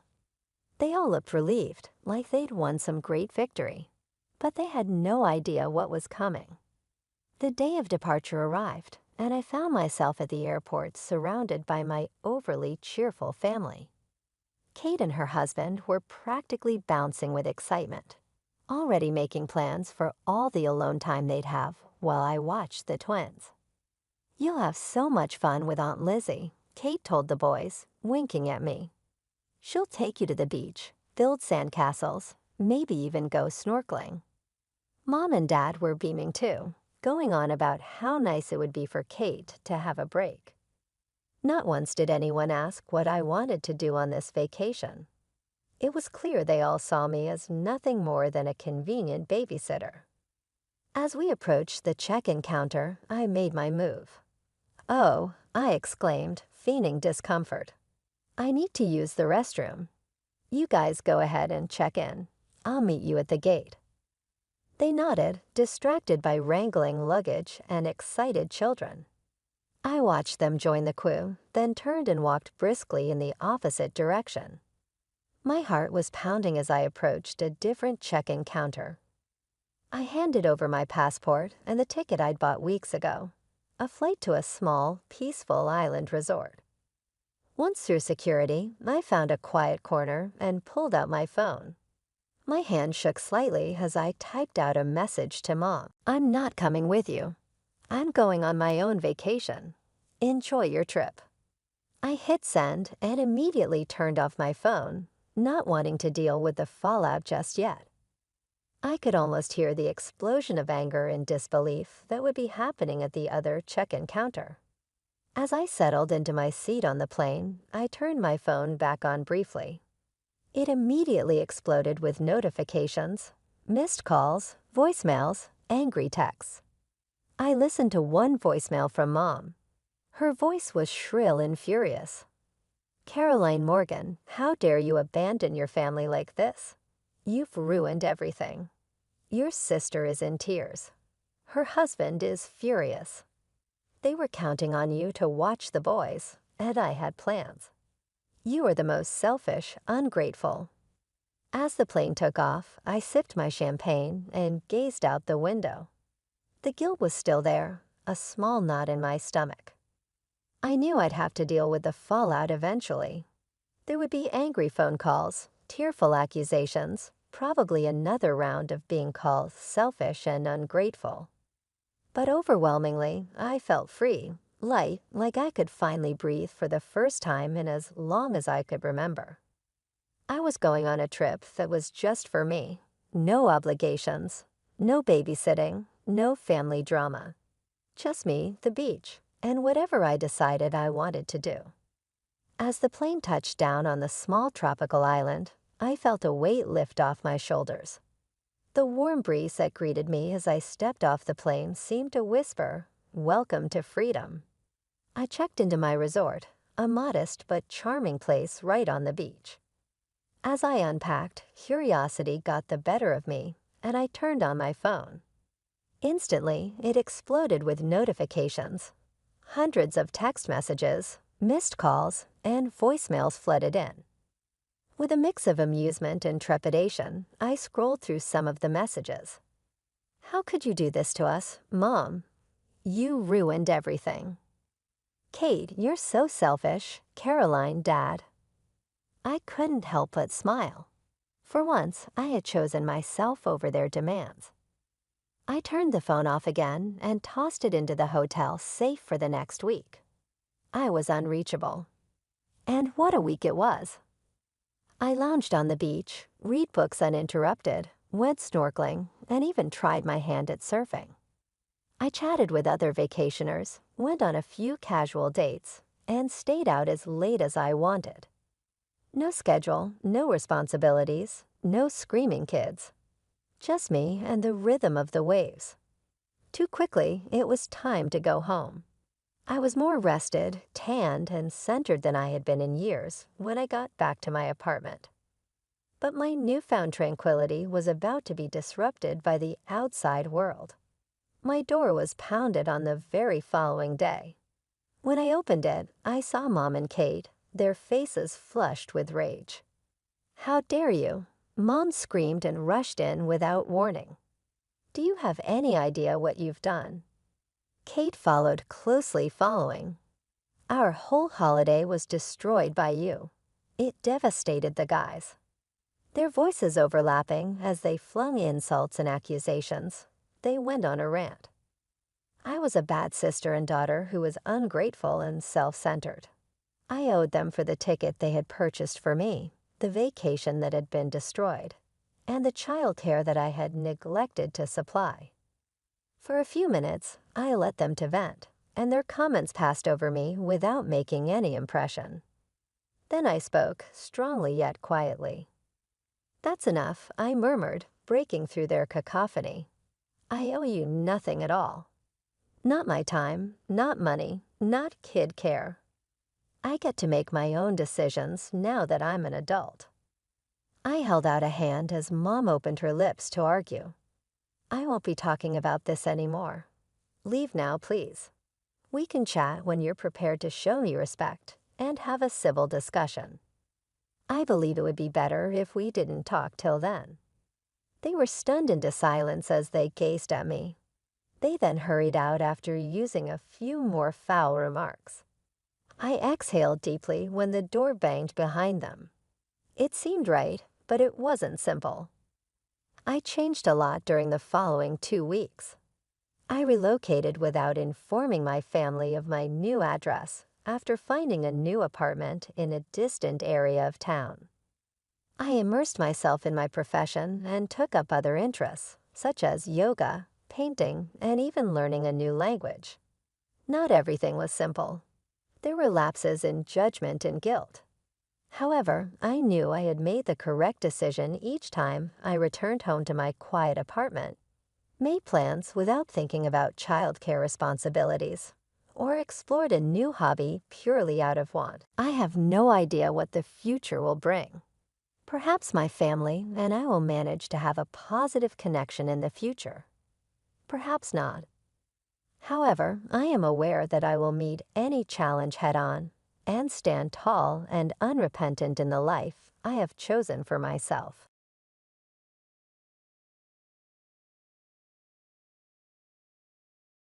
There have been many obstacles in life, as well as some little victories. The agony of losing my parents when I was young was intense and never really went away. However, I was fortunate to be taken in by the Parkers, an old couple who lived next door. They were the most generous individuals you will ever encounter. Instead of treating me as someone they were assisting, they treated me more like their granddaughter. The only thing that mattered was that we were rich in love, not a lot of money. The Parkers passed away in a vehicle accident right before my 19th birthday, when I was considering going to college. All of a sudden, I was alone once more. They left me a tiny sum of money for their suburban home and school. Although it was a warm, comfortable house with many memories, I didn't like how many reminders of the past there were. In order to purchase a tiny apartment in the city near the institution where I had enrolled to study financial management, I decided to sell it. Having a strategy and making progress felt nice. I put a lot of effort into learning as much as I could about markets and numbers in these challenging but fascinating lectures. I obtained a good job after graduation. I was working hard during the day and doing oak, but the evening seemed different. The city felt oddly lonely despite its bustling population. I met Peter at a friend's party at that time. He didn't care who saw him, he was loud, and he was entertaining. We clicked right away when he crashed into me and spilled my drink because of his infectious enthusiasm. Hey, watch it. I was more shocked than angry when I snapped. I'm sorry, let me compensate you. What did you drink? There was no trace of remorse in Peter's smile. Just beer, I answered, attempting to hide my smile. He yelled above the music, 2 beers coming right up, as he made his way to the temporary bar. That was Peter, plain and uncomplicated, without any drama. We spoke about everything and nothing all night long. We both detested sushi and enjoyed old movies. It was simple to talk to him, and I didn't want to say goodbye when the celebration was over. He proposed 2 years later. He took a ring out of his pocket, but there were no big gestures, just the 2 of us watching TV. He murmured, "Marry me," while clinging to the ring. I was afraid he would break it. Not because it was hilarious, but because the quiet moments, with their exquisite imperfections, were so us. I laughed. "Yes, of course, you big goof," I said. At first, marriage didn't make much of a difference. It felt natural that we were now formally bound together, but otherwise we were still the same people. We made our home in my tiny flat in the city, still near the busy streets, but with a companion to enjoy the quiet times with. For the first time in a long time, the nights didn't feel so lonely, and life felt more complete. Although marriage provided a sense of security, life has a way of keeping you alert. Mr. and Mrs. Scott, Jack's parents, were amazing individuals. They embraced me as a member of their family right away and lived in a comfortable suburban house. I could understand Jack's laid-back disposition. My heart, which was still hurting from losing my own family, was soothed by their warmth. Mrs. Scott would frequently squeeze my hand with such tenderness that it was both reassuring and a bit overpowering. "We're so happy you're part of our family now," she would remark. I would respond, "Thank you, I really appreciate how welcoming you've been," with sincere gratitude. We started going there every weekend. Backyard barbecues and lengthy coffee conversations were commonplace during those times. Simple and honest, life was lovely. Then, however, everything was different. Jack had to go a lengthy business trip. A full year would pass while he was away. The timing couldn't have been worse, yet it was an amazing chance for his career. Mr. Scott's and Mrs. Scott's health quickly deteriorated after Jack departed. Mrs. Scott contacted me one day, her voice worried. "I hate to ask, Laura, but I'm in serious need of your assistance." Her voice was full with sorrow as she said, "Mr. Scott is not doing well." I packed my stuff and went to the suburbs without hesitation. It disturbed me to see Mr. and Mrs. Scott so weak. Once powerful and stable, Mr. Scott now appeared so little, attached to tubes and machinery. I rapidly became accustomed to helping out around the house, cooking, cleaning, and performing other tasks, while Mrs. Scott concentrated on taking care of her husband. I used to sit with them in the evenings and read aloud from Mr. Scott's favorite novels. Before I finished a chapter, he would frequently close his eyes, whispering, "Thank you, Laura." His voice was only a shell of its former glory on the good days. I would gently squeeze his hand and say, "It's my pleasure," really attempting to console him in any small way I could. One quiet afternoon, while I was chopping vegetables for dinner, Mrs. Scott sat down at the kitchen table. She looked older than usual, the weight of everything clearly wearing on her. "Laura, I don't know how to say this, but we're in a bit of a tough spot," she started, nervously wringing her hands. Mr. Scott had always been the one providing for their household, and with him in such poor health, Mrs. Scott was clearly stressed. I put down the knife, giving her my full attention. "We're struggling, honey. I hate to even ask, but would you consider renting out your apartment? It might help us get through this rough patch," she said, looking down, clearly embarrassed. I didn't hesitate for a second. "Of course, Mrs. Scott. I'll take care of it right away," I replied firmly, wanting to ease her burden as much as I could. The apartment rented out quickly, and every month I made sure to send the rental money to Mrs. Scott, along with enough to cover groceries and bills. It wasn't easy. The commute to my job in the city was a nightmare, but I kept telling myself that family sticks together no matter what. "You're a godsend, Laura," Mrs. Scott would say, her voice obvious every time I handed her the money. "It's what family does," I'd respond, though there were nights when I lay in the guest room, listening to the distant sounds of the city, feeling like the weight of the world was on my shoulders. Jack's phone calls were my lifeline. Even though the connection was often bad, hearing his voice kept me going. "How's it going, Joyce? Are you holding up okay?" His concern was always clear, even through the static of a long-distance call. "We're managing. Don't worry about us," I'd say, trying to sound cheerful, not wanting to add to his worries. Life at the Scott's house changed drastically when Lauren, Mrs. Scott's daughter from her first marriage, showed up out of the blue. The whole atmosphere shifted the moment she arrived. She had a presence that felt like a cold wind sneaking in under the door. I didn't know Lauren very well, but Jack had mentioned her a few times, and I had seen enough during her brief, tense visit to know that her relationship with Mr. and Mrs. Scott was strained. My days were already long, juggling work and caring for Mr. and Mrs. Scott. Mr. Scott was getting better, then getting worse again, and Lauren's arrival only added more stress. She moved in like she owned the place, making herself at home without a second thought. One evening, after an especially hard day, Mr. Scott motioned for me to come closer. His voice was weak, a strained whisper. "Laura, you need to watch out for Lauren. She's not a good person," he said, his words making my stomach knot with worry. "I understand, Mr. Scott." "I'll be careful," I promised, though I wasn't exactly sure what I was supposed to be careful about. Mr. Scott's warning didn't take long to make sense. Lauren quickly made her intentions clear. One morning, I found her in the kitchen, her presence dark and cold, like a storm cloud. "Just so we're clear," she said, her tone sharp, "I'm not here to play maid or cook for anyone." She sipped her coffee, eyeing me like I was in her way.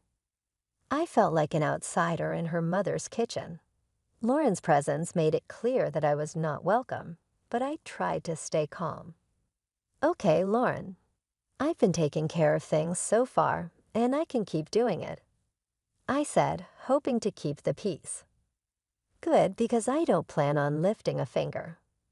"This is Mom's house, after all," she snapped back, her eyes daring me to do otherwise. From that day on, Lauren made sure everyone felt her presence, and not in a good way. She would order takeout just for herself and her mom, leaving the empty containers on the table for me to clean up. Her attitude wasn't subtle, and it hurt.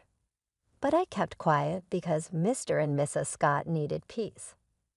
One evening, Mrs. Scott spoke up. "Laura, why don't you sit and eat with us tonight?" There was a rare warmth in her voice, and for a moment, I felt like the old days were back. Before I could answer, Lauren quickly cut in. "Mom, Laura has been busy all day. She probably prefers to eat later." Her words sounded concerned, but the message was clear. I wasn't welcome at the table. The days felt heavier as my chores doubled. Lauren's entitlement filled the house, and she often whispered to her mother at night, likely turning her against me. Mrs. Scott, once kind and understanding, began to change. Her smiles became fewer, her words colder. A couple of weeks later, Mr. Scott passed away. The funeral was a somber event, with Jack flying in just in time to say goodbye. It was the first. I noticed a shift. Time we had been together in months, and having him by my side brought a sense of relief. But even amidst the mourning, I noticed a shift in the air at the Scott home. Lauren was on her best behavior, acting polite to everyone with a forced smile. "How's everything been while I've been gone?" she asked me quietly when we had a moment alone after the service. "Fine, everything's been fine," I lied, forcing a smile. I didn't want to add to his grief by telling him about the tension in the house. "Are you sure? You look a bit worn out," he said, his brow furrowed with concern. "It's just been busy, you know, helping out here," I reassured him, avoiding his eyes. This wasn't the time to unload everything that had been happening. As soon as Jack left, Lauren dropped the act. The mask of the caring sister was gone, replaced by her usual sneering attitude. The dynamic in the house changed completely. Mrs. Scott, perhaps consumed by her own grief, grew distant and cold toward me. She stopped having conversations with me, only giving commands, and I felt more like a stranger than a part of the family. Lauren took over the house as if she owned it, acting like the lady of the manor. Her reign was marked by complete disregard for anyone's feelings but her own. She started barging into my room without knocking, rummaging through my belongings like she was searching for something valuable. One afternoon, I found her in my room again, and I knew things were only going to get worse. I was out in the garden trying to find some peace when I noticed a box lying among the shrubs. Curious, I opened it and felt my heart sink. Inside were my watches, jewelry, and even some of my underwear. Nearby, several of my dresses were carelessly thrown over a bush. Fury rose inside me as I grabbed my belongings, clutching the box tightly. I stormed inside and found Lauren lounging in the living room, acting like she owned the place. "What the hell, Lauren?" I demanded, my voice shaking with anger. "You can't just throw my stuff out." Lauren laughed, a cold, harsh sound that echoed through the room. "Live here, please. You're just a guest, and not a welcome one. You should be out in the garden, or better yet, on the street. You're nothing but a useless beggar anyway," she sneered. Her words stung deeply, like pouring salt on a wound. Trembling, I turned to Mrs. Scott, who had just walked into the room. "Mrs. Scott, please tell her she can't treat me like this." "This is supposed to be my home, too," I pleaded, my voice breaking. But Mrs. Scott, once so kind and gentle, looked right through me as if I didn't exist. "This is Lauren's house now," she said coldly. "She's right. Laura, maybe it's time you found somewhere else to live." Her words hit me like a punch in the gut. I stood there, clutching the box, my heart breaking. The home I had come to know, the family I thought I had, was falling apart in front of me. Despite everything, I stayed because of a promise I had made to Mr. Scott on his deathbed to look after his wife and not let Lauren take control. But day by day, Mrs. Scott started to become more like Lauren. Her once gentle words turned sharp, and her eyes grew colder. One evening, as I cleaned up after dinner, she snapped at me. "You're just sitting around doing nothing, aren't you?" "I'm doing my best to keep things running smoothly," I replied, trying to keep my voice steady despite how much her words hurt. "Your best," she scoffed. "Could have fooled me. Looks like you're just freeloading." She turned her back on me and walked away, leaving me standing there feeling crushed. I was far from a freeloader. I had rented out my apartment and sent nearly all of the income to Mrs. Scott. I was handling most of the housework while Lauren did nothing but criticize. Lauren, living off her mother's pension, was relentless. "What is my brother even seeing in you?" She would taunt me at night, her voice loud enough to echo through the thin walls. I would bite my tongue, swallow my anger and frustration, and remind myself of the promise I had made to Mr. Scott. The atmosphere in the house had become unbearable, filled with tension and hostility. One evening, I came home early from work and overheard a conversation that turned my world upside down. I walked in quietly, unnoticed by Lauren and Mrs. Scott, who were in the middle of a heated discussion in the living room.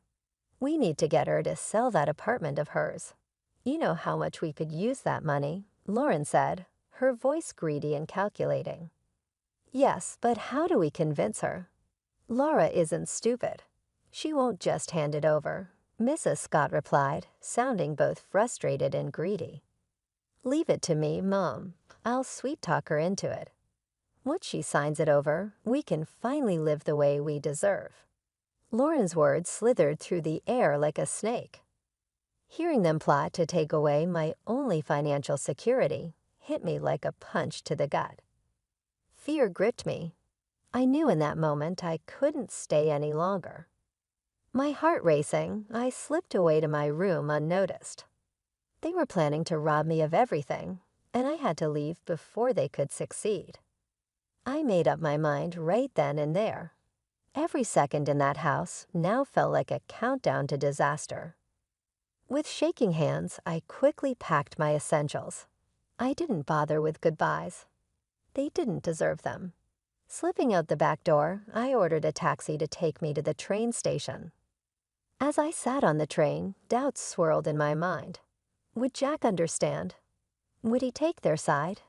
The uncertainty was crushing, but the fear of what might happen if I stayed was worse. I stared out the window, watching the landscape blur by, a mix of fear and determination settling in my chest. When I arrived at Jack's place, his reaction was a mix of shock, relief, and concern. His eyes widened as he opened the door, seeing me standing there with a bag in hand, probably looking as frazzled as I felt. "Laura, what are you doing here? Is everything okay?" he asked, stepping aside to let me in. I hesitated for a moment, taking in the familiar and comforting sight of his temporary home. "No, Jack, everything's not okay." "Not at all," I replied, my voice trembling. He led me to the couch, his face now full of worry. "Talk to me, babe. What happened?" he urged gently. I told him everything. I explained how things had gotten worse since Lauren came back, how the situation at home had become unbearable, and how they were plotting to manipulate me into selling my apartment.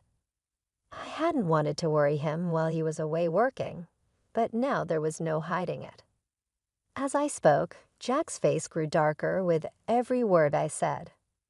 When I finished, Jack's fists were clenched, and his jaw was tight with anger. "Why didn't you tell me any of this before?" he asked, his voice full of both concern and frustration. "I didn't want to cause more trouble. I thought I could handle it," I admitted, feeling foolish now. "Laura, damn it. You shouldn't have to handle something like that on your own." He burst out, standing up and pacing the room. "I can't believe my mom and Lauren would treat you this way." He stopped and looked at me, his eyes intense. "I'm not letting anyone treat my wife like that. No way." Without hesitation, he grabbed his phone. My heart raced as I watched him dial his mother. The phone barely rang twice before she answered. I couldn't hear her side of the conversation, but the way Jack's shoulders tensed told me enough. "Mom, this has to stop. I know everything, and I won't tolerate it. If Lauren doesn't leave, and if you don't start treating Laura with respect, we're done. No more help, no more money, nothing." Jack's voice was firm, leaving no room for debate. There was a fiery exchange, and then silence. Jack gripped the phone tightly before speaking again. "Fine, if that's your choice, then you've made mine." He hung up and turned to me, his expression softening. "Looks like it's just us now, babe, but that's all we need," he said, pulling me into his arms. I leaned into him, feeling safe and supported. "Just us," I murmured, feeling the truth in his words. We were on our own now, but somehow that felt okay. Jack and I remained up late discussing everything, including how we would survive without helping his mom and Lauren, how I might set up remote work, and what our future plans would include. With only the two of us, it seemed like we were creating a new existence. We're all in this together, no matter what. It's you and me against the world.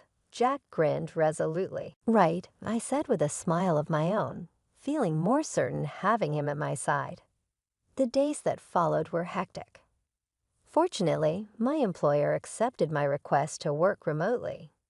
We established a little home office in the corner of Jack's living room after he assisted me in moving my belongings out of storage.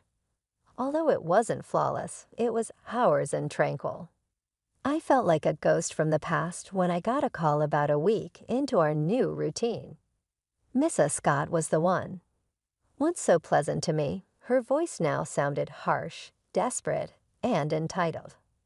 Why haven't I gotten the money for this month, Laura? She immediately made a strong accusatory demand. You know we depend on it. Her nerve left me speechless for a time. It was unthinkable. I'm sorry, but after everything, you still expect me to support you. With a tone more shocked than furious, I asked. I could hear Lauren's abrasive, irate voice in the background. She simply lacks gratitude. Make her send the funds. I inhaled deeply to quell the rage that was building within of me. I kept thinking about the hurtful things they had said. Lauren referred to me as a merciless beggar, Mrs. Scott. Recall that I will not send money to anyone who behave in such a manner toward me. I've finished. On the other end, there was stillness.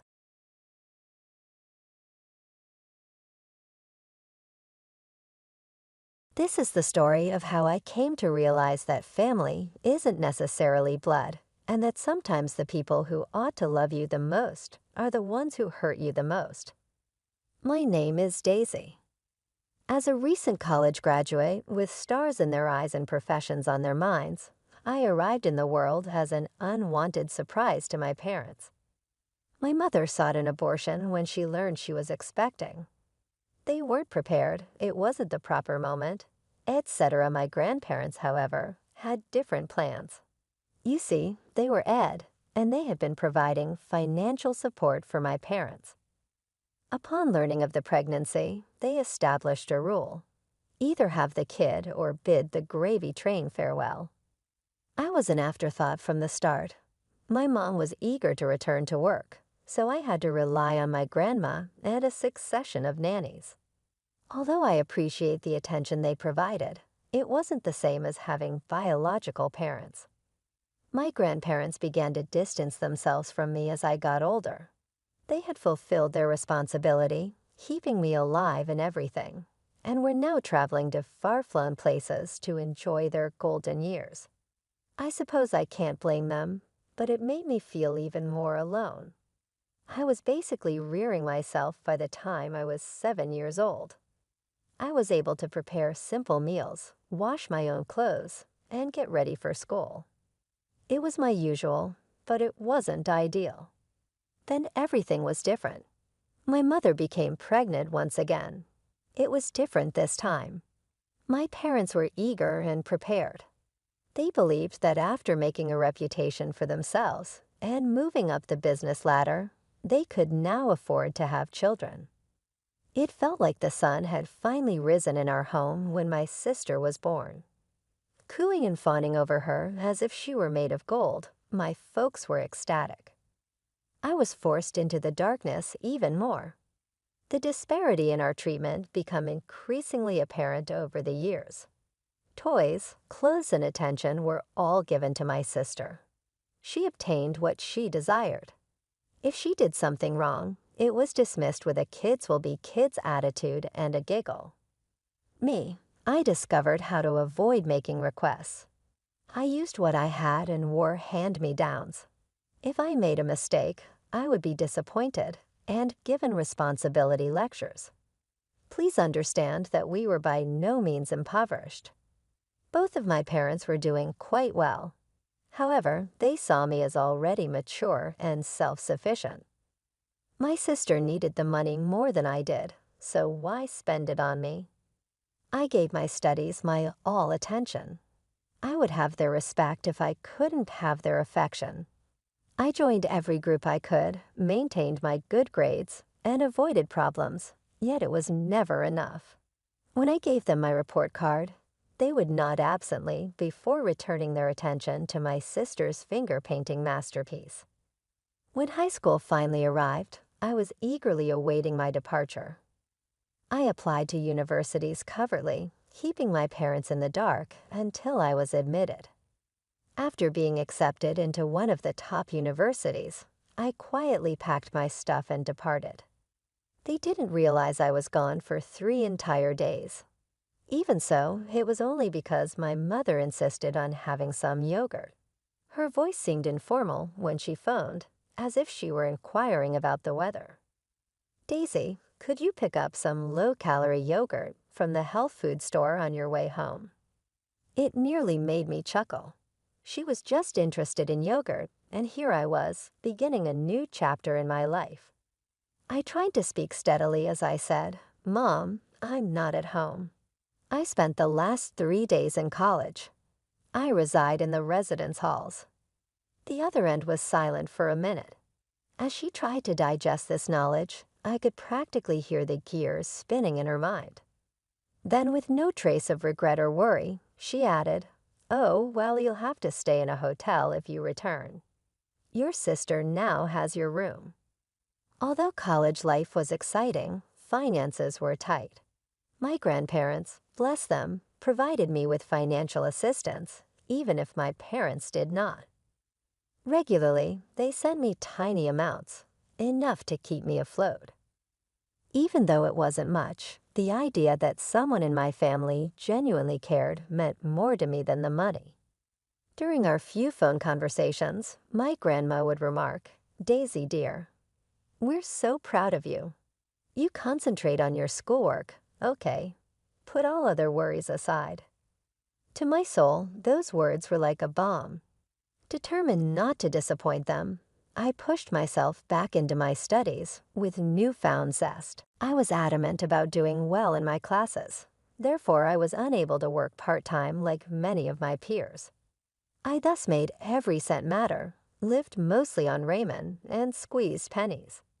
Life back home went on without me in the meanwhile. The golden kid, my sister, was having academic difficulties. My folks didn't really care. They made allowances for all of her mistakes, hired the greatest instructors money could buy, and lavished her with praise for even the smallest progress. Companies were already lined up to hire me by my senior year. My instructors praised me. I received several job offers because my resume was flawless. However, none of them felt really correct. I desired more. I wanted to demonstrate to myself that I could succeed on my own terms, and perhaps even to my family. I thus took a risk. I submitted an application to a prominent European multinational corporation. Though it seemed unlikely, I reasoned, I had nothing to lose. I almost passed out when I received the email of admission. This was my pass to a new life and a new beginning. In the crowd, my grandparents were smiling with pride as I graduated with honors. My folks, a generic card of congratulations was delivered. That wasn't even anything my sister bothered about. I didn't care, though. I had outlived my need for their acceptance. I considered contacting my parents to bid them farewell as I prepared to go for Europe. Ultimately, I chose not to. What might be said? They had made it apparent how important I was to them. Rather, I gave my grandparents a firm embrace and made a commitment to write and contact frequently. Everything I had dreamed for and more was life in Europe. I would occasionally phone my parents. I suppose old habits die hard. However, every discussion was like pulling teeth. Always too busy or preoccupied to engage in meaningful conversation, they would respond in monosyllabic terms. and they didn't call me at all. Then I got to know Marco. He worked in marketing and had a smile that could light up a room. He was charming and witty. We were coworkers at first, then friends, and before I knew it, we were in love. I didn't think twice when Marco proposed to me on a Patano beach in the moonlight. We made the decision to get married in Italy.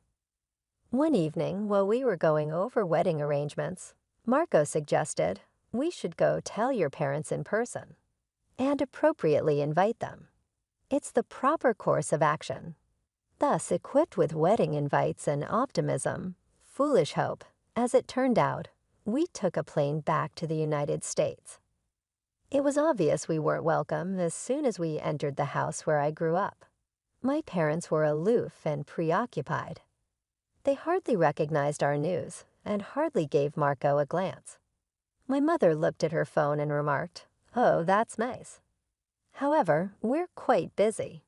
We are managing the renovations at your sister's new flat, which requires some work. It was a long, unpleasant week that we spent there. My sister's new house was where my parents were most of the time. However, my sister, she was there, constantly observing, always present. I saw the flutter of her eyelashes and the sly smirk as she gazed at Marco. My stomach turned over. One evening, she stated, "Marco, I would really like your opinion on the color scheme for my bedroom. Would you mind coming up and having a look?" I could see Marco's uneasiness. I interrupted him, but I don't believe he began. "Enough of that," I said at my sister.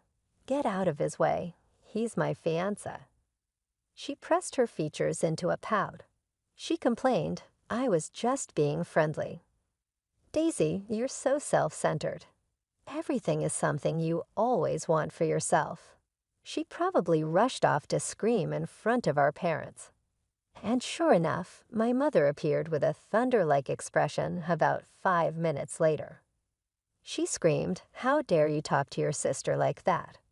After everything we have done for you."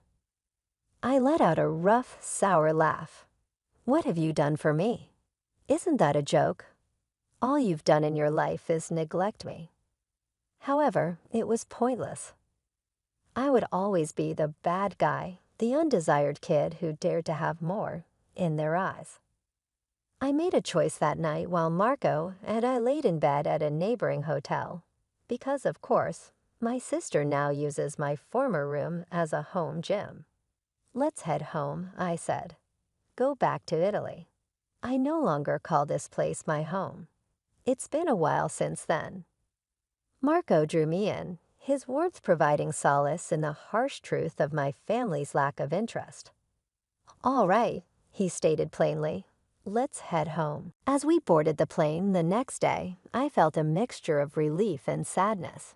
Relief to be leaving the toxicity behind, sadness for the family I never really had. Back in Italy, life slowly returned to normal. Marco and I threw ourselves into wedding planning, determined to create the perfect day. But the visit home had left a bitter taste in my mouth, a reminder of all I'd left behind. "Are you sure about this?" Marco asked one evening as we sat on our balcony, the sun setting over the Tuscan hills. "Not inviting your sister, I mean." I took a sip of wine, letting the rich flavor roll over my tongue before answering. "I've never been more sure of anything in my life," I said finally. "After what happened, I can't have her there, Marco. I won't." He nodded, understanding in his eyes. What I didn't tell him was about the messages, the explicit, inappropriate messages my sister had been sending him on social media since we'd left. I'd seen them by accident one day when using his phone. He'd been too embarrassed, too kind, to tell me, but I knew. And it was the final straw. 6 months flew by in a whirlwind of cake tastings, venue visits, and dress fittings. Before I knew it, we were just weeks away from the big day. There was just one last thing to do. With a deep breath, I picked up the phone and dialed a number I still knew by heart, even after all these years. Oh, Daisy, what is it? We're rather busy at the moment. My mother's voice distracted as always. I swallowed hard, pushing down the hurt. I'm calling about the wedding. I booked your flights and hotel. Everything's paid for. We'd love for you and Dad to come. There was a pause. That's nice, dear. But what about your sister? We haven't received an invitation for her. I closed my eyes, steadying myself. She's not invited, Mom. After what happened during our visit and the messages she's been sending Marco, I don't want her there. Messages? What messages? My mother's voice had an edge to it now. The explicit ones, Mom. The ones she's been sending my fiancé. It's inappropriate and disrespectful. I won't have that drama at my wedding. The silence on the other end of the line was deafening. I could almost hear the gears turning in my mother's head, trying to find a way to excuse my sister's behavior, to make me the bad guy once again. I don't know what you're talking about. Your sister would never do such a thing. Daisy, be reasonable. I am being reasonable. For once in my life, I'm putting myself first. You and Dad are welcome to come. The flight details will be emailed to you. I hope you'll be there. She didn't say anything and just hung up. The morning of my wedding day dawned bright and beautiful. Everything was perfect. The flowers, the music, the food. Everything except for the 2 empty seats in the front row. As the hours ticked by, guests began to arrive, and a knot formed in my stomach.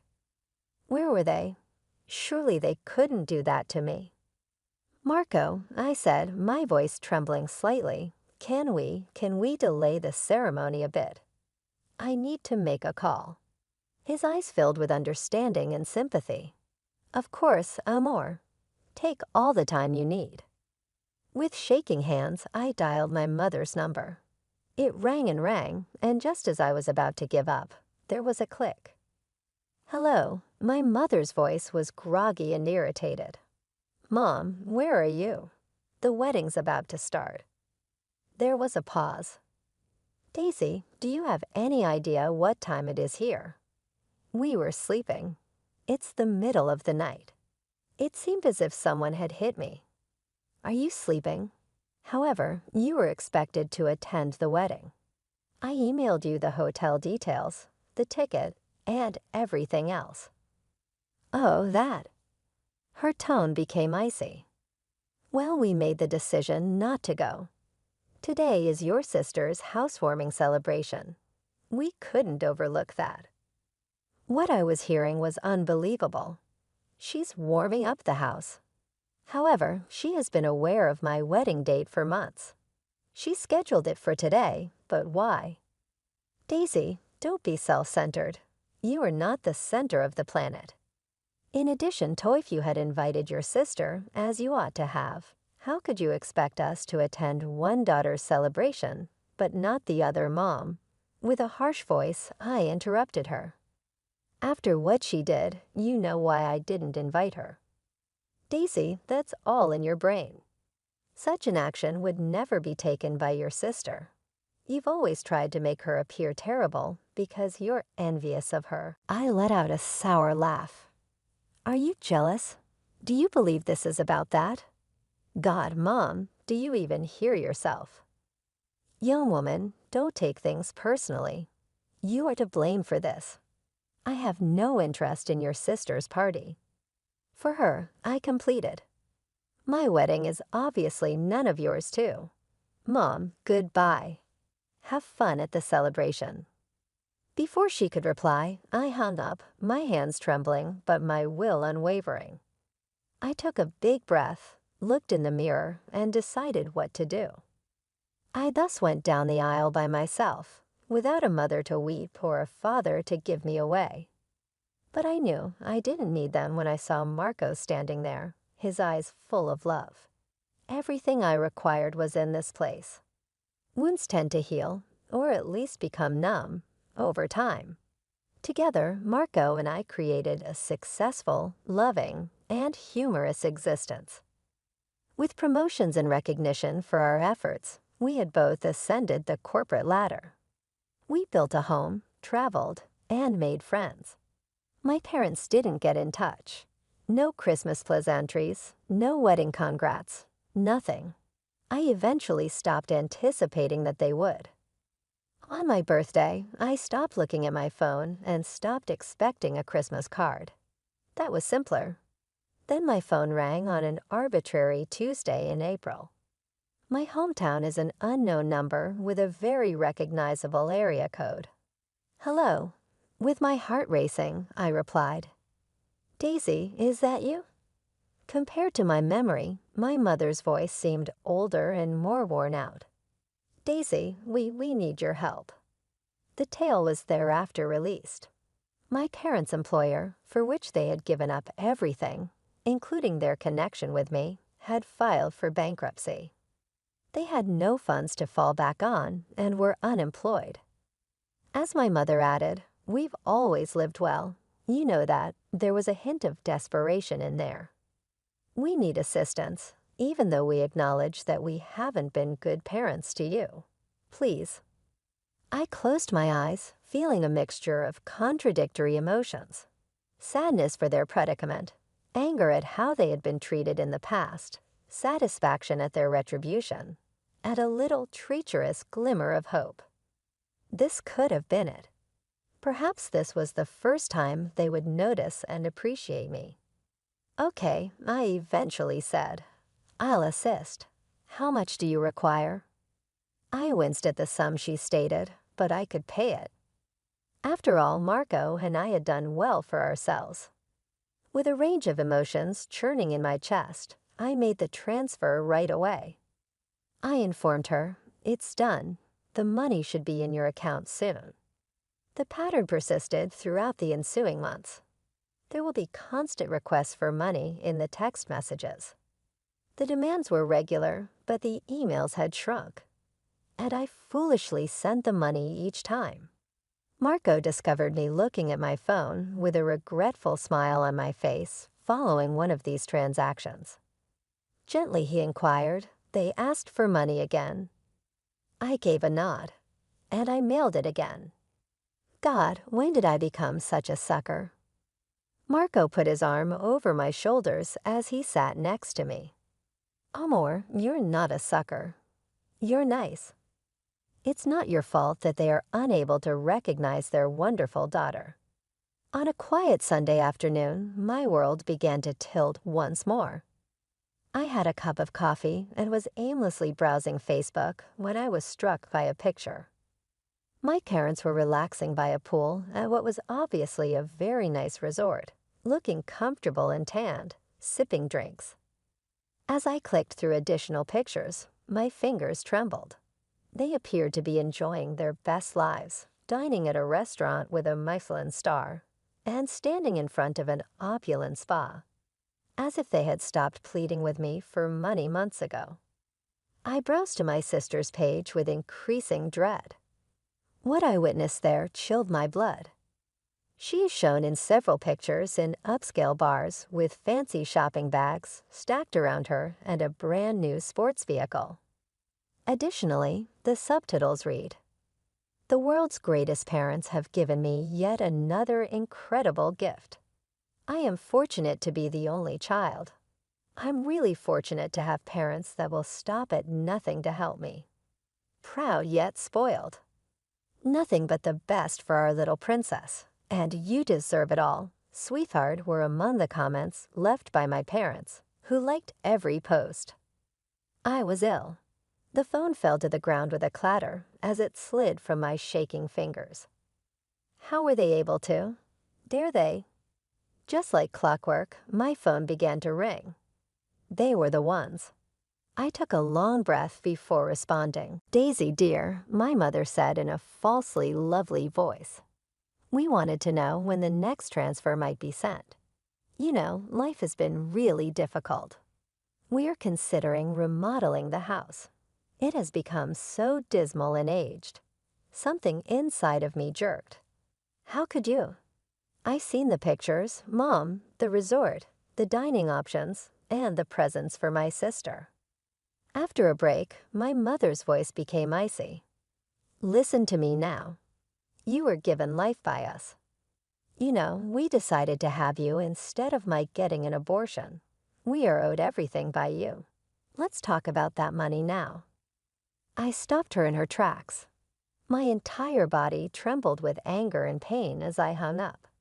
Immediately, the phone began to ring repeatedly. The inundation of texts alternated between demands and guilt trips. I switched off the phone. My parents kept calling and messaging throughout the course of the following few weeks, first requesting money, then begging, and then threatening. I chose to disregard it all. I disconnected all of their communication channels, disabled their phone numbers, and unfriended them on social media. It wasn't simple. There were times when I felt guilty or doubtful, but whenever I faltered, I thought back to those pictures, those remarks, and the hurtful things my mother had said to me. As the years went by, life kept changing. In Europe, Marco and I had established a prosperous life. However, we felt compelled to return to the United States. Perhaps it was nostalgia, or perhaps it was the need to have our own family in a place we knew well. We decided to go back to my hometown for any reason. We immediately adapted to our new life, which included a charming home in a peaceful area, exciting and challenging prestigious employment, and plans for the family we planned to have soon. Everything seemed to be coming together at last. I found out about the significant change in my estranged family's life one day while enjoying coffee with an old school acquaintance. With gossip-filled eyes, my acquaintance remarked, "Did you hear about your sister's party?" I shook my head, preparing for the next move. "And it was wild," she added. She smoked in bed and fell asleep after everyone had left. The entire home caught fire. Daisy totally demolished the home, but your sister managed to escape. I sat in disbelief. Due to my sister's negligence, the home where I grew up, the site of countless contradictory memories, was turned to ashes. My pal went on to say, "That's not even the worst part. It appears that your parents let the insurance to expire. They'd lost everything." I experienced a brief moment of satisfaction, which was soon followed by shame for having such feelings. Mostly, though, I felt nothing. I had made my decision, and they had made theirs. Life continued. Marco and I concentrated on our future, our homes, and our jobs.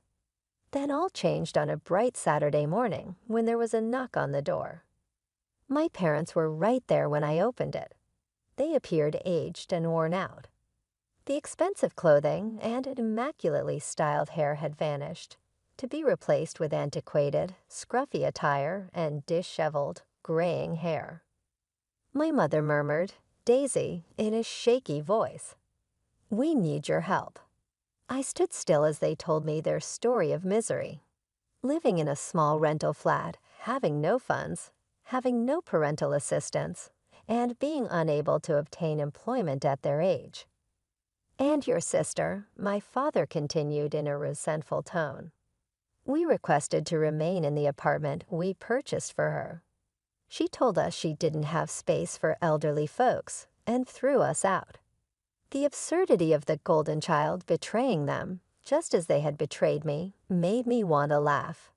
But as I saw their frantic expressions, the laugh left my throat. "Please, Daisy," said my mother. "There is nowhere else for us to go. Our only hope is you."